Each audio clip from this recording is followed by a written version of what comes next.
Sayap-sayap yang terkembang. Karya Singgi Hadi Mintarja. Jilid 67. Risang menjadi bingung sesaat. Ia tidak mengerti maksud ibunya. Apalagi ketika ia melihat sorot mata ibunya yang menghunjam langsung ke jantungnya. Sementara dari pelupuknya nampak titik-titik air yang meleleh di pipinya. Ibu, desis Risang. Namun sekali lagi Nyi Wiradana itu berkata, "Perintahkan sediakan kudaku. Cepat." "Tetapi ibu akan kemana?" bertanya Risang. "Aku akan melihat tanah perdikan ini sebelum tanah perdikan ini lebur menjadi debu. Aku akan melihat hijaunya hutan lereng pegunungan. Melihat gemerciknya air yang mengalir di sungai dan parit yang membelah tanah persawahan. Aku akan melihat anak-anak bermain di padang rumput sambil menggembalakan kambingnya. Tetapi tidak dalam keadaan seperti ini," minta Risang.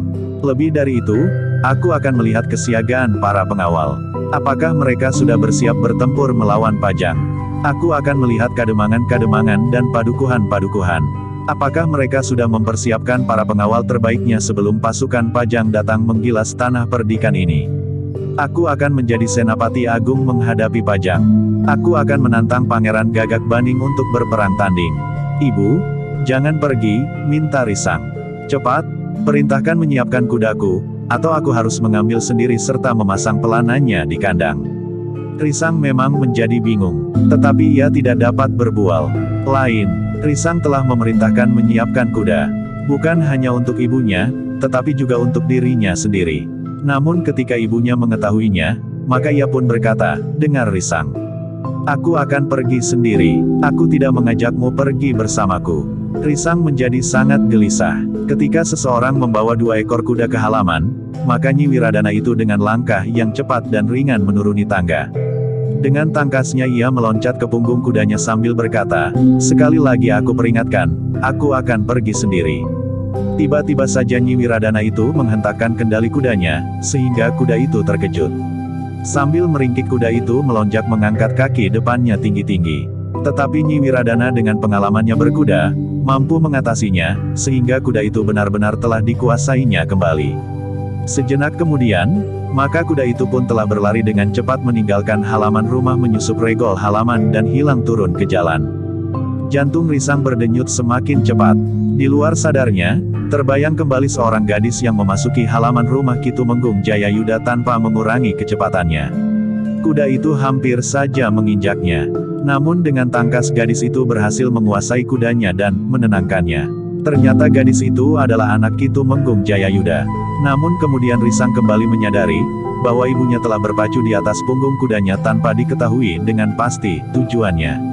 Tetapi Risang memang tidak berani menyusulnya. Jika ibunya sudah mengatakan bahwa ia ingin sendiri, maka ia harus sendiri. Apalagi ibunya nampaknya benar-benar sedang marah, ia tidak pernah melihat sorot mata ibunya yang demikian tajamnya memandangnya. Namun dengan berkaca-kaca, dengan wajah yang tegang, Risang pun telah terduduk di tangga pendapa. Wajahnya menunduk dalam-dalam. Berbagai macam perasaan telah bergulat di dalam hatinya. Sambi Wulung, Jati Wulung dan Gandar melihat Nyi Windana melarikan kudanya keluar dari halaman itu.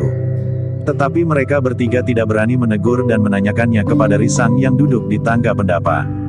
Di halaman seseorang masih berdiri termangu-mangu sambil memegangi kendali seekor kuda. Tetapi Risang tidak segera menerima kuda itu. Bahkan dibiarkannya orang itu berdiri kebingungan. Baru ketika kuda itu meringkik, Risang seolah-olah tersadar, sambil mengangkat wajahnya ia berkata, bahwa kuda itu kembali ke kandang. Orang itu pun tidak bertanya, ia tahu, bahwa hati Risang sedang buram.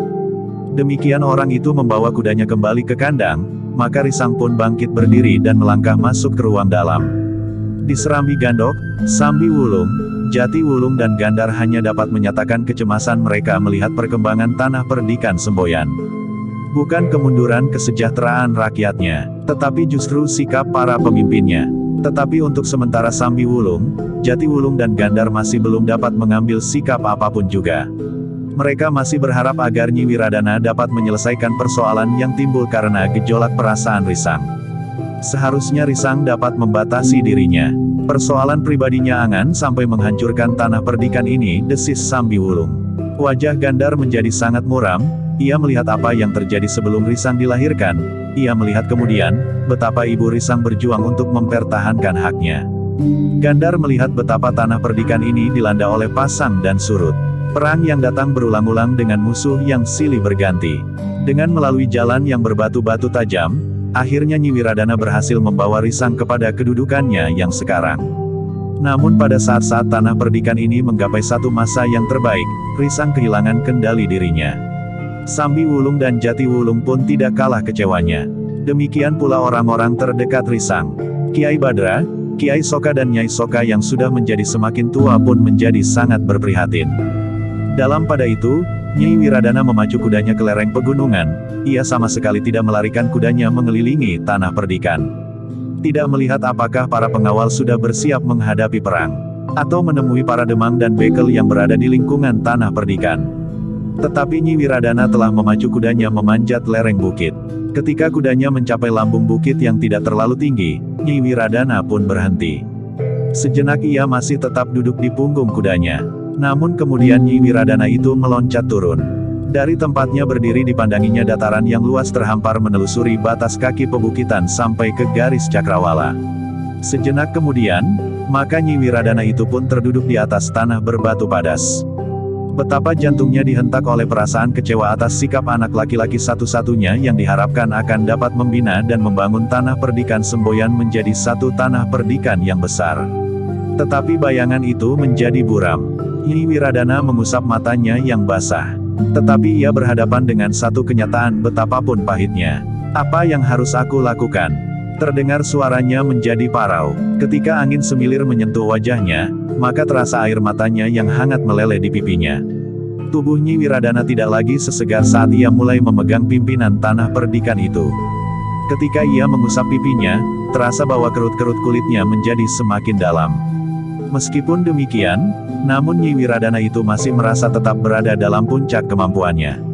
Ilmu Janget Kinatelon yang dikuasainya sama sekali tidak menyusut sejalan dengan meningkatnya umur. Tiba-tiba saja Nyi Wiradana itu meloncat berdiri. Dengan tangkasnya ia berlari menghadap tebing batu padas yang curam di lambung bukit itu. Dengan memusatkan nalar budinya, Nyi Wiradana telah membangunkan ilmunya, Janget Kinatelon sampai ke puncaknya. Dengan tangkasnya Nyi Wiradana pun meloncat sambil mengayunkan tangannya menghadap tebing batu padas itu. Sejenak kemudian terdengar suara gemuruh. Tebing itu pun telah terpecah. Gumpalan batu padas runtuh dengan suara gemuruh. Nyi Wiradana meloncat surut. Wajahnya menjadi tegang. Namun kemudian perempuan itu menarik nafas dalam-dalam. Nyi Wiradana masih melihat puncak keperkasaannya. Namun kemudian Nyi Wiradana itu terduduk kembali dengan lemahnya. Dengan suara yang bergetar ia bergumam, tetapi apakah aku harus mempergunakan kemampuanku ini untuk melawan Pajang?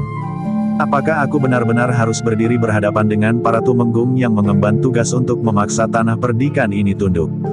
Namun jika hal seperti itu terjadi, maka tanah perdikan ini tentu akan lenyap. Kekancingan hadirnya tanah perdikan Semboyan di bumi Pajang akan dicabut. Sebagai satu daerah yang telah memberontak, maka tanah perdikan ini akan dihapuskan, tanpa mengingat lagi sejarah panjang tentang tanah perdikan ini. Nyi Wiradana menutup wajahnya dengan kedua belah tangannya. Tiba-tiba saja perempuan yang membawa sepasang pedang di kedua lambungnya itu menangis. Runtuhan-runtuhan kecil masih terjadi di tebing. Angin yang bertiup semakin kencang membawa awan dari selatan. Sementara matahari memanjat langit semakin tinggi. Untuk beberapa lama Nyi Wiradana duduk di atas batu padas di lambung bukit. Tidak seorang pun yang melihat kehadirannya di tempat itu. Gerumbul-gerumbul perdu dan batang ilalang yang terguncang-guncang ditiup angin terdengar seperti perempuan yang berdesah panjang. Dalam pada itu, kedua orang perwira prajurit Pajang yang kembali dari tanah perdikan memacu kuda mereka menembus jarak yang panjang. Bulak-bulak persawahan, padukuhan-padukuhan dan pategalan telah mereka lewati. Beberapa buah sungai telah mereka seberangi. Ketika matahari naik sampai ke puncak langit, maka keduanya pun merasa perlu untuk beristirahat. Kuda-kuda mereka merasa letih, sementara mereka berdua pun merasa haus pula. Ketika mereka berhenti di sebuah kedai, sambil meneguk minuman hangat, mereka sempat membicarakan sikap kepala tanah perdikan Semboyan. Sayang sekali, berkata salah seorang dari keduanya, tanah perdikan Semboyan tumbuh dengan baik. Kesejahteraan rakyatnya nampaknya cukup tinggi. Tetapi jika sikap kepala tanah perdikannya tidak terkendali, maka tanah perdikan itu akan terhapus dari percaturan tata pemerintahan Pajang.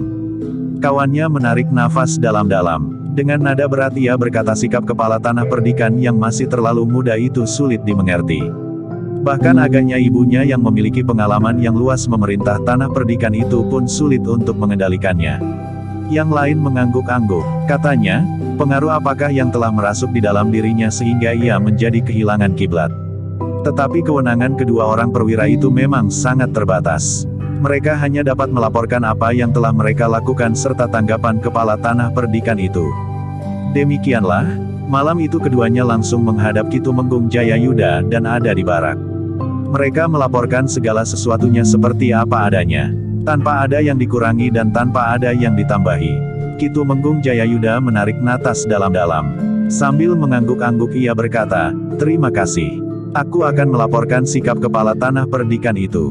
Salah seorang perwira yang pergi ke tanah perdikan itu pun kemudian berkata, "Ki Tumenggung, rasa-rasanya ada yang tidak sewajarnya terjadi pada kepala tanah perdikan itu. Sejak Ki Tumenggung berpesan, agar kami tidak mengambil tindakan apa-apa selain menampung segala persoalan yang kami hadapi, maka rasa-rasanya ada sesuatu yang tersembunyi pada sikap kepala tanah perdikan itu." Ki Tumenggung menarik napas dalam-dalam. Katanya, "Bukankah kau ingin mengatakan, bahwa sejak semula ada sesuatu yang kurang wajar?" Perwira itu termangu-mangu sejenak. Namun kemudian katanya, "Begitulah, Ki Tumenggung." Ki Tumenggung mengangguk-angguk sambil menjawab, "Memang ada sesuatu yang tersembunyi di balik sikap kepala tanah perdikan Semboyan yang masih terlalu muda itu."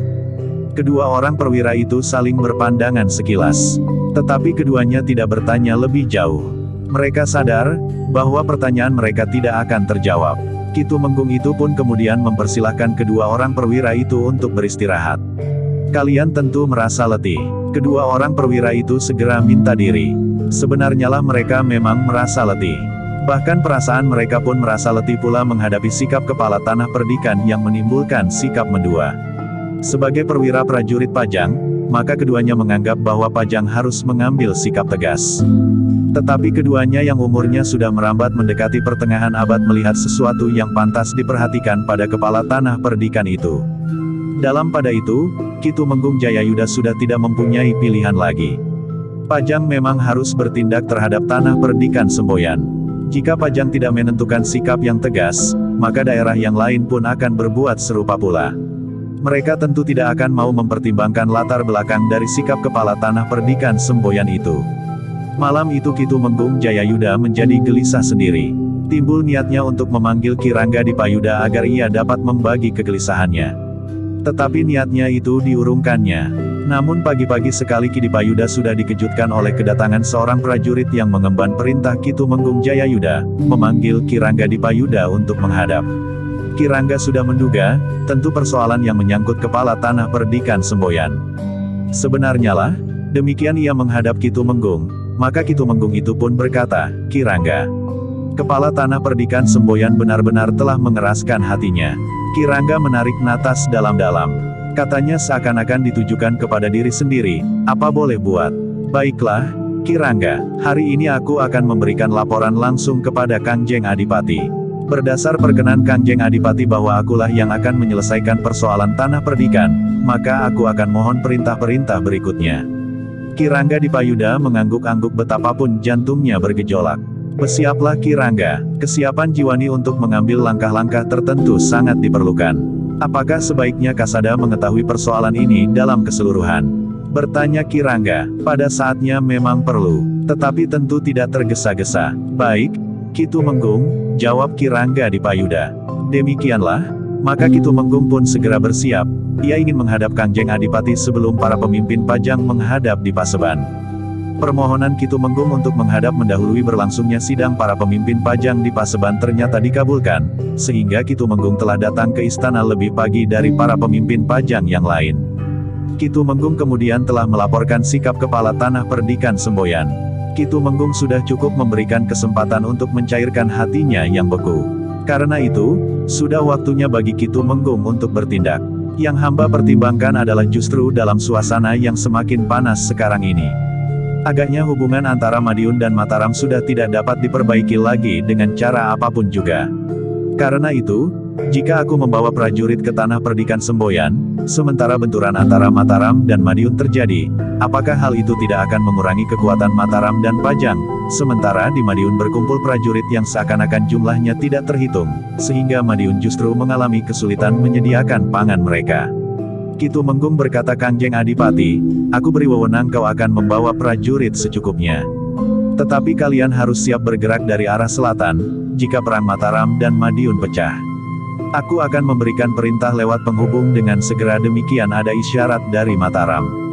Apakah tidak mungkin justru Madiun yang bergerak lebih dahulu ke barat? Bertanya Ki Tumenggung Jayayuda. Menurut perhitungan dan sesuai dengan laporan para petugas sandi, nampaknya dalam waktu dekat, Madiun tidak akan bergerak ke barat. Mereka justru membangun benteng pertahanan yang kuat dalam beberapa lapis. Baiklah Kangjeng, hamba akan segera berangkat ke tanah perdikan Semboyan dengan pasukan hamba.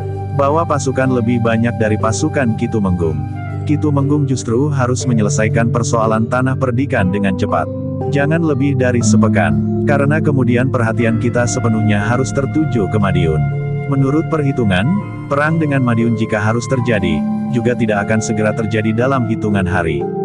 Tetapi tentu dalam hitungan pekan. Tetapi satu hal yang perlu Ki Tumenggung ketahui, pasukan Mataram sudah mulai bergerak ke timur. Tetapi tidak dalam wujud pasukan yang besar dan bergelora.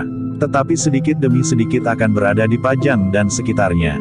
Ki Tumenggung Jayayuda mengangguk-angguk, ia sadar bahwa ia akan memikul beban tugas yang berat.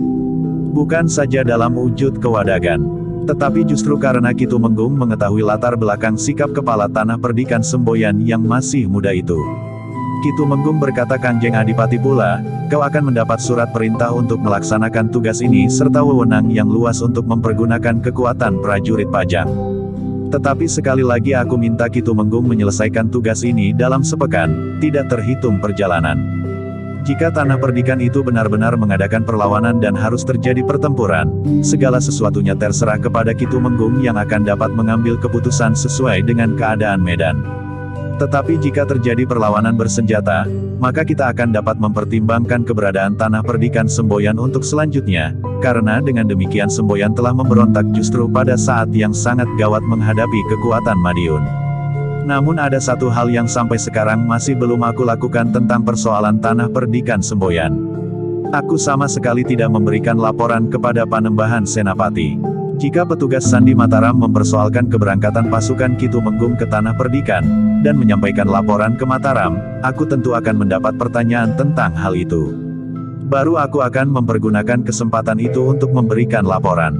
Jika Mataram tidak menanyakan gerakan pasukan ini, maka aku akan tetap berdiam diri. Aku berharap bahwa kita di sini dapat menyelesaikan persoalan ini tanpa menggetarkan wibawa Mataram. Baiklah Kangjeng. Hamba akan melakukan tugas ini dengan baik. Lakukan tugas Ki Tumenggung tanpa memberikan kesan dan apalagi keresahan di Pajang. Biarlah orang-orang Pajang tidak mengetahui apa yang sebenarnya telah terjadi. Hamba Kangjeng, meskipun hamba tahu tugas ini sangat berat, tetapi hamba akan melakukannya dengan baik. Hamba mohon waktu untuk mempersiapkan sebuah pasukan yang cukup kuat, karena hamba tahu bahwa tanah perdikan Semboyan adalah tanah perdikan yang sudah ditempa oleh pengalaman yang keras, sehingga para pengawalnya memiliki kemampuan prajurit yang terlatih. Aku beri wewenang kepada Ki Tumenggung untuk menentukan seberapa besar pasukan yang akan Ki Tumenggung bawa ke tanah perdikan Semboyan serta tindakan apapun yang akan Ki Tumenggung lakukan atas tanah perdikan itu. Hamba Kangjeng, hamba mohon restu, mudah-mudahan hamba tidak merasa perlu untuk menghapuskan tanah perdikan Semboyan dari percaturan pemerintahan di Pajang dalam kesatuan Mataram yang bulat. Demikianlah, pembicaraan tentang tanah perdikan itu justru telah terjadi sebelum sidang di Paseban. Dengan demikian, maka persoalan tanah perdikan Semboyan tidak terlalu banyak dicampuri oleh para senapati dan pemimpin pemerintahan di Pajang. Ketika sidang di Paseban kemudian berlangsung, maka Kangjeng Adipati hanya sekedar memberitahukan saja kepada para senapati dan pemimpin pemerintahan, bahwa Kangjeng Adipati telah memerintahkan Ki Tumenggung Jayayuda untuk menyelesaikan persoalan yang berkembang di tanah perdikan Semboyan. Beberapa orang senapati justru masih belum tahu apa yang terjadi di tanah perdikan Semboyan. Tetapi ada di antara mereka yang sudah mendengar, tetapi belum jelas apakah yang sebenarnya terjadi di tanah perdikan itu. Namun sebagian besar dari mereka tidak banyak menaruh perhatian terhadap persoalan tanah perdikan Semboyan. Apalagi penyelesaiannya sudah diserahkan kepada Ki Tumenggung Jayayuda. Demikianlah, maka sejak perintah dari Kanjeng Adipati Dipajang diterima oleh Ki Tumenggung, maka Ki Tumenggung pun segera melakukan persiapan-persiapan. Memang agak mengejutkan, terutama beberapa orang yang telah mengenal Risang. Seorang yang telah banyak membantu Ki Lurah Kasada di dalam melaksanakan tugas-tugasnya yang berat. Sementara itu beberapa orang yang lain, pernah ikut pula dalam pasukan yang digerakkan ke Tanah Perdikan Semboyan di saat Pajang dikuasai oleh Kanjeng Adipati dari Demak. Pada saat itu, Tanah Perdikan Semboyan memang tidak tunduk pada sikap Pajang yang tidak murni lagi. Ternyata bahwa Pajang telah mempersiapkan lagi pasukan yang cukup besar untuk bergerak ke Tanah Perdikan Semboyan.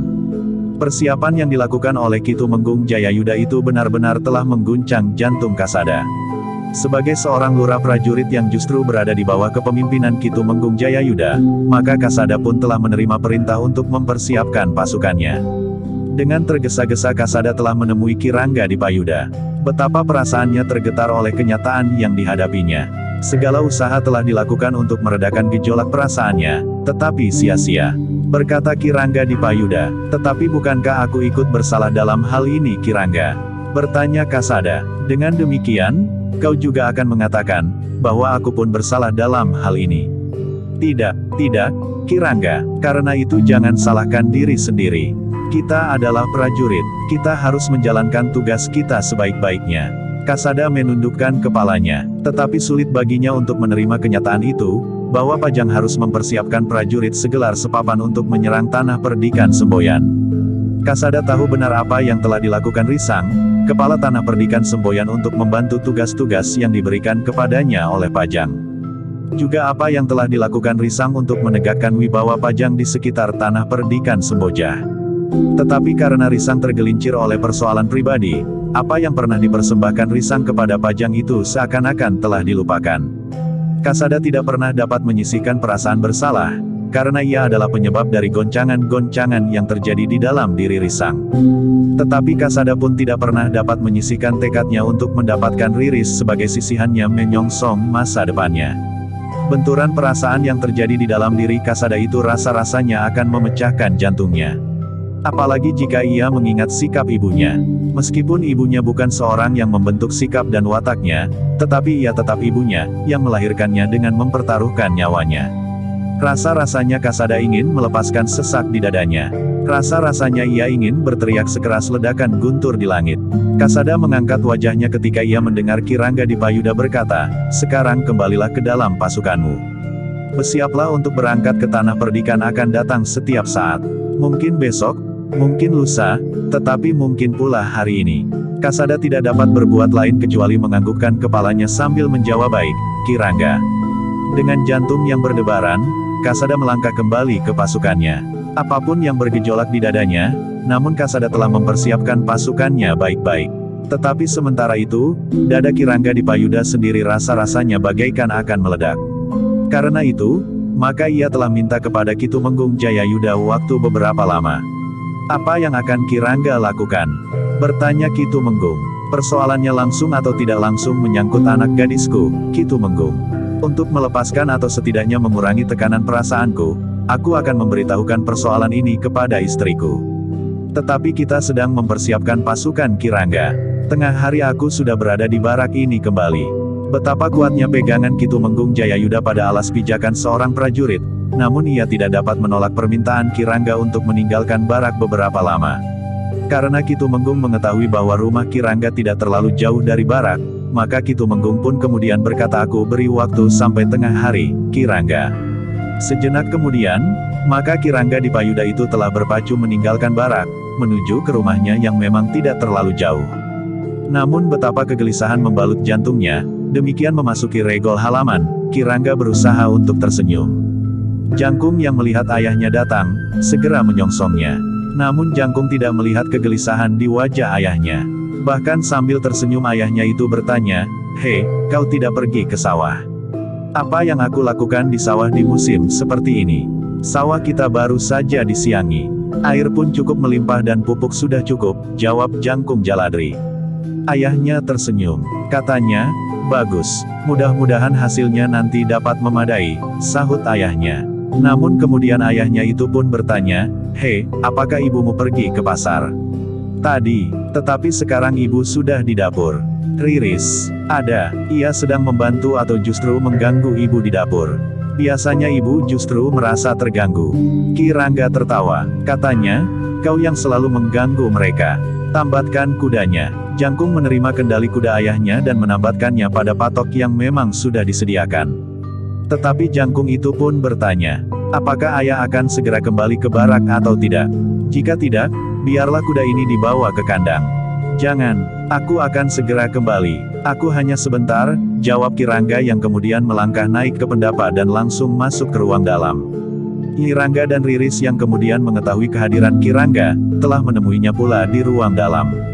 Keduanya memang agak terkejut mendengar kedatangan Ki Rangga, tetapi setelah mereka melihat Ki Rangga yang tidak menunjukkan kegelisahan dan bahkan tersenyum-senyum, keduanya menjadi tenang kembali. "Aku hanya memanfaatkan waktu luang," berkata Ki Rangga di Payuda, "tiba-tiba saja aku ingin pulang meskipun hanya sebentar."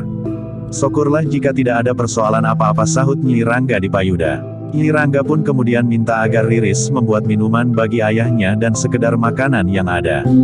Bagaimanapun juga sebagai seorang istri, rasa-rasanya tergetar juga hatinya karena kegelisahan suaminya, betapapun suaminya berusaha menyembunyikannya. Karena itu, Nyi Rangga sengaja menyingkirkan Riris, seandainya Ki Rangga ingin mengatakan sesuatu yang tidak perlu diketahui oleh anak-anaknya. Sebenarnya lah setelah Riris pergi ke dapur, serta Jangkung masih sibuk mengamati kuda ayahnya yang menurut penilaiannya termasuk kuda yang tidak begitu baik, maka Ki Rangga di Payuda pun telah menceritakan persoalannya kepada Nyi Rangga. Jantung Nyi Rangga terasa bergetar semakin cepat. Dengan suara-suara yang sendat ia bertanya, "Lalu, apakah yang sebaiknya Ki Rangga lakukan?" "Aku memang menjadi bingung, Nyi. Sebagai prajurit aku tidak mempunyai pilihan. Tetapi justru karena sumber persoalannya itu menyangkut keluarga kita, maka aku benar-benar kehilangan akal. Dalam persoalan ini, Ki Tumenggung Jayayuda juga sudah berusaha sejauh dapat dilakukannya dalam batas kuasa dan wewenangnya. Beberapa kali Ki Tumenggung memerintahkan prajuritnya pergi ke tanah perdikan. Bahkan secara pribadi Ki Tumenggung pernah memanggil Risang untuk menemuinya. Risang memang datang secara pribadi. Tetapi Risang sama sekali tidak dapat dilunakkan hatinya, ia tetap berkeras dengan sikapnya yang salah itu." Nyi Rangga termangu-mangu sejenak. Terbayang betapa hati anak muda itu hancur karena Riris telah menerima lamaran Kasada. "Aku tidak dapat berbuat apa-apa," Nyi berkata Ki Rangga kemudian. Nyi Rangga harus menahan perasaannya, agar dari matanya tidak menitik air mata. Sementara itu, Ki Rangga pun kemudian berdesis, "Nyi, aku tidak tahu, manakah yang lebih baik. Apakah Riris akan kita beritahu persoalan ini atau tidak?" Nyi Rangga mengangguk-angguk kecil. Katanya, "Memang terlalu rumit Ki Rangga. Rasa-rasanya apa yang kita lakukan serba salah. Sebenarnya sejak Angger Risang minta Riris mendampinginya dalam upacara wisuda, seharusnya kita sudah tahu maksudnya. Aku memang merasakan akan hal itu, Nyi. Tetapi pada waktu itu, aku juga sudah merasakan sentuhan getar hati Kasada. Aku mencoba membayangkan, apakah yang akan dilakukan oleh Kasada, seandainya Risanglah yang datang melamar dan yang kemudian kita terima." Nyi Rangga menarik napas dalam-dalam. Anak gadisnya yang cantik itu telah membuat kedua orang tuanya menjadi pening. Tetapi sudah tentu bahwa itu bukan salah Riris. Meskipun demikian, Nyi Rangga itu pun berkata, seandainya Riris tidak terlalu akrab dengan keduanya, sulit bagi kita untuk membatasi pergaulan mereka. Kita tahu bahwa kedua-duanya berkenalan dengan Riris dengan cara yang hampir sama pula.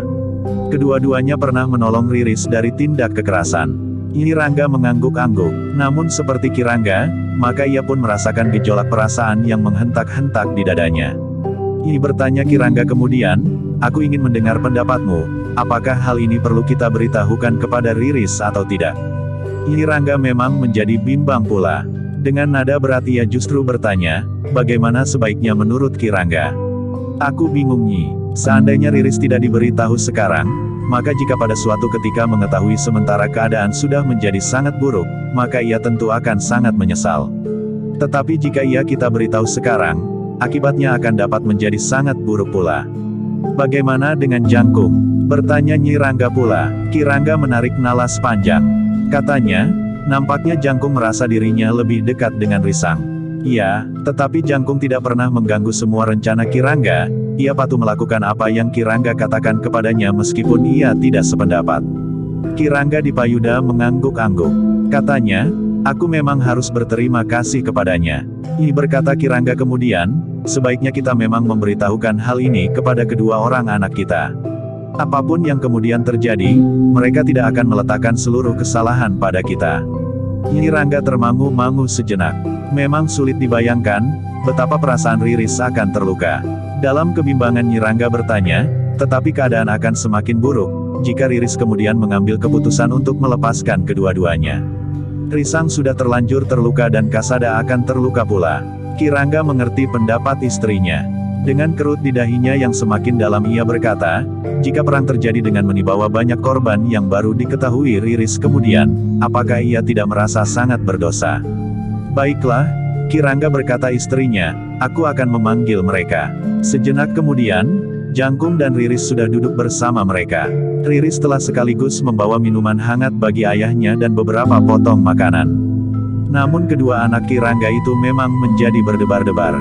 Setelah minum beberapa teguk, Ki Rangga itu pun berkata dengan suara yang seakan-akan tersangkut di kerongkongan kau Jangkung dan kau Riris. Ayah hari ini memerlukan pulang meskipun hanya sebentar, karena ayah ingin minta diri. Mungkin malam nanti, mungkin besok pagi atau besok siang, ayah akan berada dalam pasukan segelar sepapan yang berangkat melakukan kewajiban. Apakah perang antara Mataram dan Madiun sudah pecah? Bertanya Jangkung. Tidak, Jangkung. Pasukan yang akan dipimpin oleh Ki Jayayuda sendiri tidak akan menuju ke Madiun. Untuk pergi ke Madiun kita memerlukan pasukan yang beberapa puluh kali lebih kuat. Jadi ayah akan bertugas kemana? Ki Rangga Dipayuda menarik napas dalam-dalam. Namun kemudian dengan sangat berhati-hati Ki Rangga menjelaskan, bahwa Pajang telah mengirimkan pasukan yang terhitung kuat ke Tanah Perdikan Semboyan. Tanah Perdikan Semboyan, ayah? Itu tidak mungkin. Kecuali jika Mataram, Pajang dan pasukan pengawal Tanah Perdikan Semboyan yang memiliki kemampuan prajurit itu akan mendekati Madiun dari sisi selatan. Sahut Jangkung. Ki Rangga menggelengkan kepalanya. Dengan sangat berhati-hati pula ia menjelaskan, bahwa Pajang terpaksa datang ke Tanah Perdikan Semboyan untuk menegakkan wibawa Pajang.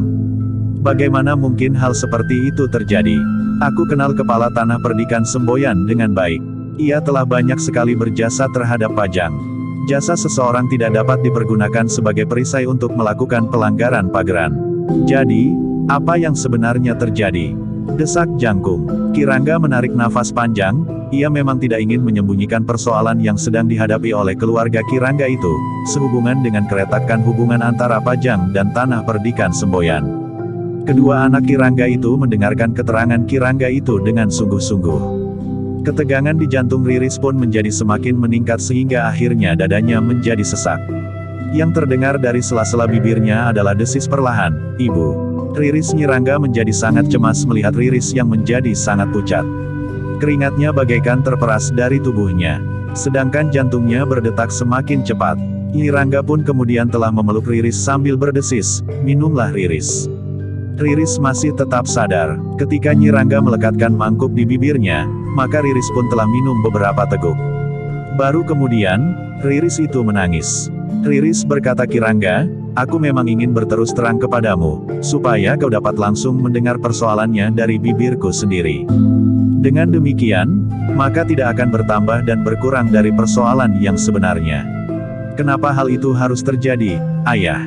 bertanya Riris. "Apakah dengan demikian aku harus menanggung dosanya?" "Riris, kalau aku berterus terang kepadamu tentang hal ini, karena aku menjadi cemas jika kau pada suatu saat mengetahuinya dan kau akan menyalahkan dirimu sendiri," sahut ayahnya. Selanjutnya katanya, "Karena itu, maka biarlah aku katakan kepadamu sekarang, bahwa kau, aku dan Kasada tidak perlu merasa bersalah. Ki Tumenggung juga tidak bersalah. Kami telah memberi banyak kesempatan kepada Risang untuk mengendapkan perasaannya. Tetapi hatinya menjadi sekeras batu. Mungkin ia merasa bahwa ia sudah banyak berjasa kepada Pajang, sehingga ia dapat berbuat apa saja menurut keinginannya sendiri." Tetapi tiba-tiba Jangkung memotong, "Tidak Ayah. Aku kenal Risang dengan baik. Ia bukan jenis seorang yang berbangga atas jasa-jasa yang telah diberikan. Dengan ikhlas ia berbuat sesuatu bagi Pajang. Tetapi yang terjadi, justru karena hatinya benar-benar terguncang. Tetapi bukan maksudku untuk membenarkan sikapnya menentang Pajang. Jadi, Bagaimana menurut pendapatmu? Aku tidak berpendapat apa-apa. Aku hanya ingin meluruskan anggapan tentang dirinya. Tetapi bahwa ia dianggap bersalah kepada Pajang, aku sama sekali tidak dapat mencampurinya. Kirangga menarik napas dalam-dalam. Dipandanginya Riris yang gemetar. Dengan nada lembut, Kirangga berkata, "Riris, tenangkan hatimu. Kau sudah menentukan langkah menyongsong hari depanmu. Kau tidak perlu ragu-ragu." Riris tidak menjawab, tetapi dari pelupuknya masih mengalir air matanya. "Sudahlah Riris, seperti kata ayahmu, jangan menyalahkan dirimu sendiri. Ayahmu juga tidak menyalahkanmu dan tidak menyalahkan dirinya sendiri pula. Demikian pula Kasada dan Kitu Menggung Jayayuda. Biarlah pageran berjalan menurut yang seharusnya. Jika pageran tidak ditegakkan, maka tidak akan ada ketenangan dan kepastian tatanan." Riris masih tetap berdiam diri. Tetapi keringatnya mengalir semakin banyak. Ibunya menjadi cemas. Katanya, "Marilah Riris, berbaringlah di bilikmu." Tetapi Riris menggelengkan kepalanya. Kirangga Dipayuda menarik napas panjang. Kemudian katanya, "Waktuku hanya sedikit. Aku minta semuanya menanggapi persoalan ini dengan sikap dewasa, jangan kekanak-kanakan seperti Risang." Jangkung mengerutkan dahinya. Hampir saja mulutnya menjawab, karena ia tidak sependapat dengan ayahnya. Tetapi niatnya diurungkannya, karena pembicaraan mengenai pribadi Risang atau Kasada akan dapat membuat perasaan Riris semakin terguncang-guncang. Kirangga tidak sempat menunggu dipersiapkannya makan siang, karena ia harus segera berada di tamaknya kembali. Kirangga hanya sempat minum dan makan beberapa potong makanan. Kemudian Kirangga itu pun telah minta diri, "Aku akan kembali ke barak. Sekali lagi aku minta agar kalian bersikap dewasa." Riris masih saja tidak menjawab. Sementara Jangkung pun berkata, "Baiklah ayah. Kami akan melakukan sebagaimana ayah kehendaki. Nanti atau besok pagi aku akan pergi ke Pajang. Aku ingin tahu, kapan ayah berangkat ke tanah perdikan bersama pasukan Pajang itu." Kirangga pun kemudian meninggalkan rumahnya kembali ke barak. Kirangga, Jangkung dan Riris mengantarnya sampai Kregol. Bagaimanapun juga hati mereka merasa berat untuk melepaskan Kirangga pergi ke medan perang. Seharusnya ayah sudah mengundurkan diri. Waktu ayah diangkat kembali, seharusnya memberikan batas waktu kesediaannya, sehingga tidak berlarut-larut seperti sekarang. Apalagi keadaan menjadi semakin panas, persoalan dengan Madiun menjadi semakin gawat, sementara persoalannya menjadi bertambah rumit karena sikap tanah perdikan semboyan. Desis Jangkung. Riris sama sekali tidak menyahut. Tetapi ia menutupi wajahnya dengan kedua belah tangannya. Terdengar isaknya justru menjadi semakin keras. "Sudahlah," berkata Nyi Rangga, "marilah." Riris memang langsung berlari ke dalam biliknya. Dijatuhkannya dirinya di pembaringan. Sambil menelungkup Riris menangis. "Sudahlah Riris," ibunya duduk di bibir pembaringan. "Sudah aku katakan, sebagaimana ayah katakan, kita harus menanggapi persoalan ini dengan sikap dewasa. Kita jangan menyalahkan diri sendiri. Kita harus yakin, bahwa apa yang kita lakukan adalah hak kita yang sah. Jika kau memang mencintai Kasada, adalah hakmu untuk menerimanya sebagai suamimu. Orang lain tidak dapat ikut campur, meskipun orang itu pernah berjasa di dalam perjalanan hidupmu." Riris masih menangis. Isaknya telah mengguncang-guncang tubuhnya yang menelungkup itu. "Tidurlah," berkata ibunya, "kau akan menjadi tenang." Riris masih tetap berdiam diri. Tetapi tangisnya mulai mereda. Sekali-sekali diusapnya matanya yang basah. Ketika Riris menjadi semakin tenang, maka Nyi Rangga pun telah meninggalkannya di dalam pembaringannya. Di ruang dalam, Jangkung masih duduk merenungi persoalan yang sedang dihadapi oleh keluarganya. Ibunya yang kemudian duduk di sebelahnya berdesis, "Aku dan ayahmu memang sudah merasa ragu, apakah kami harus mengatakannya kepada Riris atau tidak. Tetapi ayah dan ibu sudah benar. Riris memang harus mengetahui persoalan yang menyangkut dirinya, agar ia tidak menyalahkan siapapun, termasuk dirinya sendiri kelak. Persoalan seperti ini memang sebaiknya diketahuinya sebelumnya. Semakin cepat semakin baik." Tetapi nampaknya Riris menyesali dirinya. "Memang dapat dimengerti," ibu jawab Jangkung. Riris merasa, karena pilihannya itu, maka telah terjadi perang yang akan membawa korban jiwa. Ia seakan-akan harus memikul tanggung jawab atas kematian banyak orang di medan pertempuran itu. Itu akan menjadi beban sepanjang hidupnya, Jangkung. Tetapi ayah dan ibu dapat mengatakan kepadanya, selalu setiap ada kesempatan, bahwa tanggung jawab terbesar ada di pundak Risang. Ia tidak seharusnya mengorbankan banyak orang karena dirinya menjadi kecewa. Meskipun sampai saat ini, jika aku diwenangkan memilih, aku tetap memilih Risang, namun aku sadar, bahwa ia tidak boleh larut dari gejolak perasaannya. Akibatnya sangat mengerikan, Jangkung. Pasukan Pajang tentu akan memperlakukan Tanah Perdikan Semboyan dengan keras dan kasar, karena Tanah Perdikan Semboyan dianggap telah memberontak. Sebagai istri seorang prajurit aku sering mendengar ayahmu bercerita tentang tugas-tugas keprajuritannya. Bagaimana mereka memperlakukan orang yang telah memberontak. Bahkan mungkin sekali hukuman yang diberikan adalah hukuman gantung atau hukuman pancung. Jika hal ini diterapkan atas Risang, apakah ayahmu akan sampai hati menyaksikannya? Tidak Ibu, Pajang tidak akan membabi buta.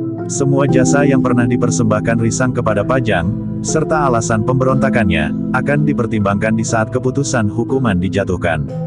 Tetapi belum tentu seseorang sempat dihadapkan kepada pageran yang murni. Ayahmu sering bercerita, bahwa para prajurit yang letih dan marah, kadang-kadang tidak memberi kesempatan seseorang dihadapkan kepada pageran. Hukuman telah dijalani sebelum ia dihadapkan kepada yang berwenang. Sedangkan hukuman yang harus dijalani itu adalah hukuman sesuai dengan keadaan medan yang basah oleh darah. Jangkung menarik napas dalam-dalam. Di luar sadarnya ia berdesis, kasihan Risang. Ia satu-satunya orang yang berhak atas kedudukan yang dipegangnya sekarang. Ia satu-satunya anak Nyi Wiradana. Sudahlah Jangkung. Segala sesuatunya berada di luar jangkauan kemampuan dan kuasa kita. Jangkung mengangguk-angguk. Katanya, baiklah Ibu, tetapi bagaimanapun juga aku ingin mengetahui, kapan ayah berangkat? Untuk apa? Bertanya ibunya. Ayah sudah terlalu tua untuk turun ke medan perang. Ibunya menarik napas panjang. Katanya, sudah berapa kali ayahmu pulang dan memberitahukan kepadaku, bahwa ia akan berangkat ke medan perang. Aku tidak pernah membuat pemusatan perhatiannya terpecah antara tugasnya dan keluarganya. Yang selalu aku lakukan adalah berdoa, agar Yang Maha Agung selalu melindunginya siang dan malam. Ibunya berhenti sejenak, lalu katanya selama ini Yang Maha Agung itu mendengarkan doa ibu. Jangkung mengangguk-angguk, tetapi ia tidak menjawab. Meskipun demikian, menjelang sore, Jangkung telah pergi ke Pajang. Ia singgah di rumah seorang kawannya yang juga seorang pedagang kuda. Sambil lalu ia bertanya tentang gerakan pasukan dari barak yang tidak terlalu jauh dari rumah kawannya itu. Bukankah ayahmu ada di dalam barak Iu? Bertanya kawannya. Iya, aku hanya ingin tahu, kapan ayah berangkat bertugas. Sebab ketika tadi ayah pulang, ayah sendiri belum tahu, kapan pasukan Pati mulai bergerak. Ke Madiun? Bertanya kawannya. Tidak, tugas yang lain. Sebuah persiapan perang. Aku tidak tahu. Ayah tidak pernah mengatakan tugas-tugas yang sedang diembannya. Apalagi bersama sebuah pasukan segelar sepapan. Apakah kau terbiasa mengintip keberangkatan ayahmu ke medan tugasnya? Bertanya kawannya. Tidak, tetapi kali ini aku ingin melakukannya. Kenapa? Bertanya kawannya. Tidak apa-apa jawab Jangkung. Kawannya tersenyum. Katanya, baiklah, aku akan mencoba bertugas sebagai prajurit sandi. Jangkung pun tersenyum. Katanya, jika kau berhasil dengan baik, maka aku akan memberitahukannya kepada ayahku. Mungkin kau benar-benar akan diangkat menjadi prajurit sandi. Aku, kawannya tertawa. Katanya kemudian, aku adalah jenis orang yang tidak dapat diikat dengan tatanan. Aku bangun kapan saja aku mau bangun. Mungkin setelah matahari sepenggalah. Mungkin setelah saatnya pasar Temawon atau bahkan tengah hari. Jika aku menjadi prajurit, maka aku tidak akan tahan terhadap tatanan ketertibannya. Jangkung menepuk bahu kawannya sambil tertawa pula. Namun kemudian katanya, baiklah, aku minta diri. Jika kau lakukan tugas ini dengan baik, besok kau akan diangkat menjadi lurah. Lurah Belantik Kuda. Keduanya pun tertawa. Namun kemudian Jangkung pun telah minta diri. Katanya, ibu akan menjadi gelisah jika aku tidak segera pulang. Baiklah, kapan kau akan datang lagi? Besok pagi. Demikianlah, Jangkung pun kemudian meninggalkan Pajang kembali pulang. Tetapi di rumah Jangkung tidak mengatakan kemana saja ia pergi dan apa saja yang dilakukan. Ketika ibunya bertanya, maka Jangkung itu pun menjawab, ada seorang saudagar permata yang memerlukan seekor kuda yang baik. Saudagar itu terbiasa menempuh perjalanan jauh. Dan bahkan kadang-kadang harus melarikan diri dari kejaran penjahat jika ia merasa tidak dapat melawannya. Ibunya tidak bertanya lebih lanjut, bahkan Jangkunglah yang bertanya, bagaimana dengan Riris? Ia sudah menjadi lebih tenang. Syukurlah, desis Jangkung. Sebenarnya lah bahwa Riris telah duduk di amben panjang di dapur. Dipandanginya lidah api yang menjilat-jilat di perapian. Di atas api itu terdapat sebuah belanga yang berisi air yang sedang mendidih. Jangkung tidak mengganggunya seperti biasanya. Ketika ia melihat adiknya merenung, maka ia pun bertanya, "Kau dapat tidur tadi, Riris?" Riris menarik napas panjang. Dipandanginya wajah kakaknya sejenak. Sambil mengangguk kecil ia berdesis, "Ya kakang." "Di mana ibu?" bertanya Jangkung kemudian. "Di dalam," jawab Riris. "Aku baru saja berbicara dengan ibu di dalam. Aku kira ibu juga pergi ke dapur." "Ibu tidak kemari," jawab Riris. Jangkung kembali masuk ke dalam mencari ibunya. Ditemuinya ibunya di dalam biliknya sedang melipati pakaian yang baru kering dan diangkat dari jemuran. Jangan biarkan Riris seorang diri ibu. Ia sempat merenung dan mereka-reka persoalan yang barangkali berada di luar jangkauan penalarannya. Ibunya mengangguk. Katanya, "Baiklah, biar ia membantu melipat pakaian ini." Nyi Rangga pun kemudian telah memanggil Riris. Demikian Riris mendatanginya, maka Ki Rangga pun berkata, "Duduklah. Daripada kau merenung, bantulah ibu melipat pakaian." Riris pun duduk di sebelah ibunya dan membantunya melipat pakaian. Namun Riris tidak banyak berbicara sebagaimana biasanya. Meskipun tangannya sibuk, tetapi pandangan matanya kadang-kadang menerawang ke jagat angan-angannya. Dalam pada itu, Ki Rangga Dipayuda di baraknya telah bersiap bersama pasukannya. Hampir semua prajurit dari barak itu akan berangkat. Yang tersisa hanyalah sekelompok yang terdiri dari 100 orang yang akan menunggui, mengatur dan memelihara barak itu sebaik-baiknya. Malam itu juga Ki Tumenggung Jayayuda akan membawa pasukannya berangkat ke tanah perdikan Semboyan. Kecuali pasukannya sendiri, Ki Tumenggung akan membawa pasukan cadangan pula yang akan memperkuat pasukannya jika keadaan memaksa. Di samping itu juga pasukan kecil yang akan mengurus perbekalan dan perlengkapan, menyelenggarakan dapur dan menyiapkan kebutuhan-kebutuhan bagi para prajurit. Ternyata Ki Tumenggung tidak menunggu lebih lama lagi. Demikian malam turun, maka pasukan itu pun mulai bergerak. Di alun-alun telah menunggu pasukan cadangan yang akan berangkat bersama pasukan Ki Jayayuda. Ki Jayayuda sengaja tidak membunyikan isyarat-isyarat keprajuritan. Tidak pula memasang rontek dan kelebet pada tunggul-tunggulnya, meskipun tunggul-tunggul kebesaran tetap dibawa, sebagai lambang tatak dari pasukannya. Meskipun pasukan itu seakan-akan berangkat dengan diam-diam, namun orang-orang Pajang akhirnya mengetahuinya juga, bahwa pasukan segelar sepapan telah meninggalkan gerbang kota menuju ke tanah perdikan Semboyan. Namun tidak semua orang tahu, untuk apa pasukan itu pergi ke tanah perdikan Semboyan. Tidak semua orang tahu bahwa Semboyan telah menentang perintah Kangjeng Adipati Pajang. Perjalanan pasukan Pajang itu memang tidak secepat perjalanan para prajurit berkuda yang pernah menjadi utusan Ki Tumenggung Jayayuda ke tanah perdikan. Iring-iringan prajurit Pajang itu berjalan sangat lamban. Tetapi hal itu sudah diperhitungkan oleh Ki Tumenggung. Mereka akan berjalan sampai dini hari. Kemudian pasukan itu akan berhenti untuk beristirahat. Di saat fajar menyingsing pasukan itu akan meneruskan perjalanan sehari penuh. Mereka berharap bahwa mereka akan berada di perbatasan tanah perdikan Semboyan menjelang malam. Mereka dapat beristirahat semalam penuh. Meskipun Ki Jayayuda tidak merencanakan untuk segera menyerang di hari berikutnya, namun para prajuritnya harus sempat beristirahat justru seandainya pasukan pengawal tanah perdikan Semboyan menyerang lebih dahulu di pagi hari berikutnya. Tetapi jika pasukan pengawal tanah perdikan tidak menyerang, maka mereka masih mempunyai waktu sehari semalam. Ki Tumenggung masih akan mempergunakan waktu yang sehari semalam itu untuk memberi kesempatan terakhir bagi tanah perdikan Semboyan untuk menghindarkan kemungkinan terjadi perang. Demikianlah, maka pasukan Pajang itu berderap dengan langkah yang gemuruh melintasi jalan-jalan yang berdebu menuju ke tanah perdikan Semboyan. Ki Rangga Dipayuda dan Ki Lurah Kasada ada di dalam pasukan itu. Dengan kepala tunduk dan jantung yang berdebaran, Ki Lurah Kasada berjalan di antara prajurit-prajuritnya. Setiap derap langkah para prajurit itu terasa bagaikan menghentak-hentak di dalam dadanya, mengguncang jantung. Berbagai macam gejolaki perasaan memang tengah mengguncang jiwanya. Kasada mulai membayangkan bahwa jika perang terjadi, maka akan banyak sekali korban yang berjatuhan. Kasada tahu benar kemampuan para pengawal tanah perdikan. Kasada pun tahu benar, beberapa orang berilmu tinggi di tanah perdikan tidak akan membiarkan Risang berjuang sendiri. Kasada tahu betapa tinggi ilmu Sambi Wulung, Jati Wulung, Gandar dan apalagi Nyi Wiradana di samping Risang sendiri. Kadang-kadang Kasada juga merasa bersalah dan bertanggung jawab jika berpuluh orang terbaring diam dengan luka yang menganga di tubuhnya.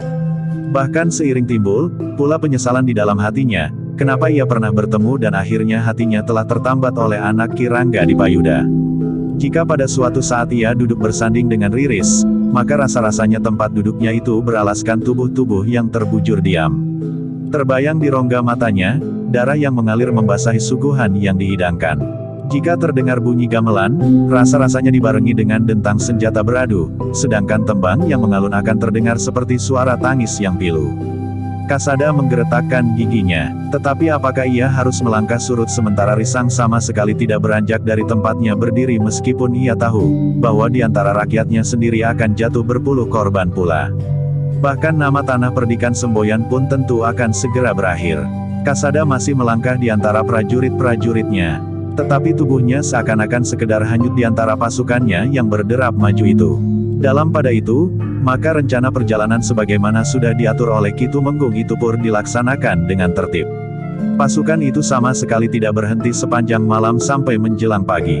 Baru kemudian Ki Rangga itu memberikan isyarat untuk menghentikan pasukan di sebuah pategalan yang luas. Para prajurit diizinkan untuk beristirahat sampai tajar. Ternyata kelelahan yang mencengkam telah membuat para prajurit itu segera tertidur dimanapun mereka menjatuhkan tubuhnya. Namun dalam pada itu, sekelompok prajurit ternyata tidak sempat beristirahat. Mereka harus segera mempersiapkan peralatan mereka untuk menjerang air dan menanak nasi. Meskipun hanya dengan dendeng ragi, maka para prajurit harus makan sebelum mereka berangkat. Kesempatan beristirahat yang sebentar itu membuat tubuh para prajurit menjadi segar kembali. Apalagi ketika kemudian mereka mendapat bagian makan mereka, nasi hangat dengan dendeng ragi yang memang sudah disiapkan dan dibawa dari Pajang. Para prajurit itu masih mempunyai waktu sejenak sebelum mereka harus melanjutkan perjalanan, agar perut mereka tidak justru menjadi sakit.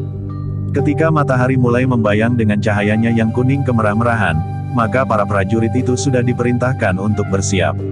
Mereka akan melanjutkan perjalanan mereka di siang hari. Kuda-kuda selain beberapa ekor kuda tunggangan untuk Ki Tumenggung dan terutama para penghubung, telah mendapat beban bekal makan bagi para prajurit di perjalanan. Karena sekelompok prajurit yang bertugas mempersiapkan bekal tidak akan menanak nasi di perjalanan.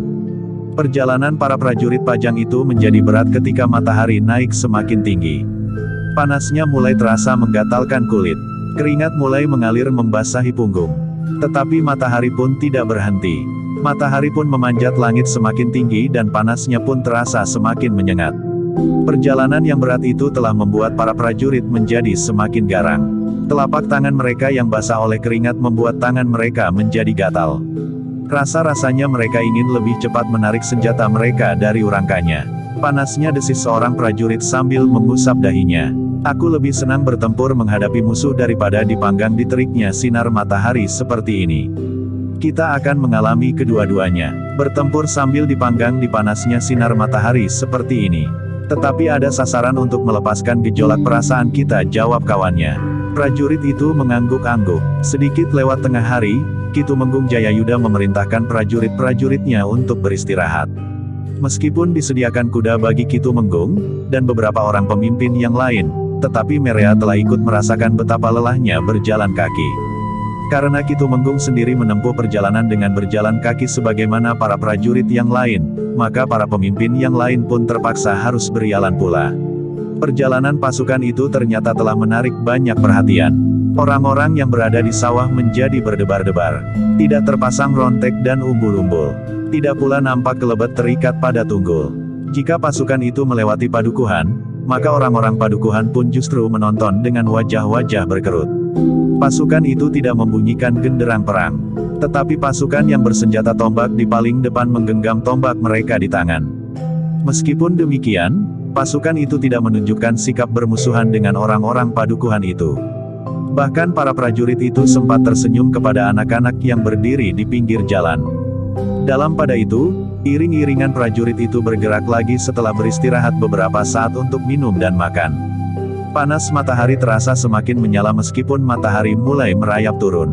Jika para prajurit itu merasa terpanggang oleh panasnya matahari di perjalanan, maka Kasada telah terpanggang oleh kegelisahannya sendiri. Semakin dekat dengan tanah perdikan Semboyan, maka terasa hatinya menjadi semakin bergejolak. Ki Rangga Dipayuda pun mengetahui dengan pasti kegelisahan yang membakar jantung Kasada. Karena itu, Maka Kirangga sempat berjalan di sebelahnya. Ia berusaha untuk sejauh mungkin menenangkan kegelisahan itu. Tetapi sebenarnya lah bahwa Kirangga sendiri juga selalu dibayangi oleh persoalan pribadinya. Persoalan anak gadisnya. Dengan tidak langsung Riris telah menggerakkan pasukan sebesar ini, berkata Kirangga di dalam hati. Tetapi sama sekali bukan sebuah kebanggaan. Justru keluhan yang pedih. Semakin rendah matahari, maka sengatan sinarnya pun menjadi semakin lunak. Para prajurit itu melangkah membelakangi matahari yang meluncur turun di sisi barat langit. Berita tentang kedatangan pasukan segelar sepapan dari Pajang itu telah mendahului kedatangan pasukan itu sendiri. Dua orang saudagar berkuda yang melihat iring-iringan pasukan itu telah melarikan kuda mereka menuju ke tanah perdikan semboyan. Dua orang penghubung berkuda dari yang melihatnya segera melaporkannya kepada Ki Tumenggung. Apakah kami harus menangkap mereka? Ki Tumenggung menggeleng. Katanya, biarkan mereka mendahului kita sampai di tanah perdikan. Keduanya dapat memberitahukan kehadiran kita, jawab salah seorang penghubung itu. Aku memang bermaksud demikian. Biarlah kepala tanah perdikan semboyan sempat berpikir untuk yang terakhir kalinya, jawab Ki Tumenggung Jayayuda. Kedua penghubung itu saling berpandangan. Namun kemudian mereka mengangguk-angguk kecil. Sebenarnya lah kedua orang saudagar berkuda yang melarikan kuda mereka menuju ke tanah perdikan semboyan telah memberitahukan kedatangan pasukan yang terhitung besar mendekati tanah perdikan itu kepada anak-anak muda tanah perdikan semboyan. Benar katamu, berkata anak muda itu. Aku tidak pernah bermimpi sambil duduk di punggung kuda, jawab saudagar itu. Anak muda itu menjadi berdebar-debar.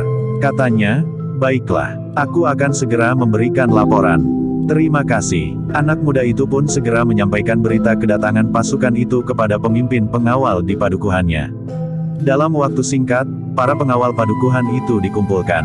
Mereka harus bersiap untuk menghadapi segala kemungkinan yang terburuk sekalipun. Selagi para pengawal padukuhan itu bersiap, maka dua orang pengawal berkuda telah berpacu menuju ke padukuhan induk. Namun di sepanjang padukuhan yang dilewati, penghubung itu telah memberitahukan kedatangan pasukan Pajang yang besar. Kau melihat kedatangan pasukan itu? Bertanya seorang anak muda di padukuhan yang dilewatinya. Dua orang berkuda yang melewati tanah perdikan ini memberitahukan kepada kami. Apakah mereka yakin bahwa pasukan itu menuju kemari dan bukan mengambil ancang-ancang untuk menyerang Madiun dari sisi selatan? Bertanya anak muda itu. Menurut kedua orang berkuda itu, pasukan Pajang itu menuju ke tanah perdikan ini. Sementara itu kita tahu hubungan yang memburuk antara tanah perdikan ini dengan Pajang. Ya, dan kita tidak tahu persoalan yang sebenarnya yang membuat Risang menjauhi Pajang. Apapun yang terjadi, kita harus mempertahankan tanah perdikan ini.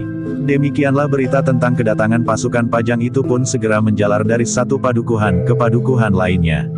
Para penghubung berkuda berterbangan menyusuri jalan-jalan yang menghubungkan padukuhan-padukuhan dan kademangan-kademangan di tanah perdikan semboyan.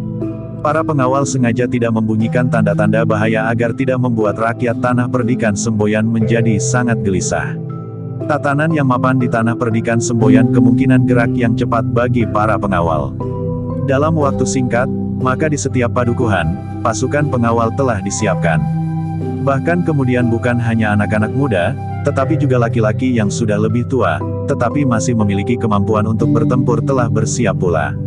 Sebagian besar dari mereka di masa mudanya juga pernah menjadi pengawal tanah perdikan semboyan dan bahkan mengalami pertempuran-pertempuran yang mendebarkan. Meskipun mereka tidak tahu dengan pasti, apa sebabnya, bahwa tanah perdikan semboyan dalam waktu yang terhitung singkat menjadi demikian jauhnya dari Pajang, tetapi setiap orang di tanah perdikan semboyan merasa wajib untuk mempertahankan tanah perdikan mereka. Di masa-masa yang lampau, tanah perdikan semboyan pernah berperang melawan Jipang, Pajang dan campur tangan kelompok-kelompok prajurit Madiun bersama beberapa orang padepokan.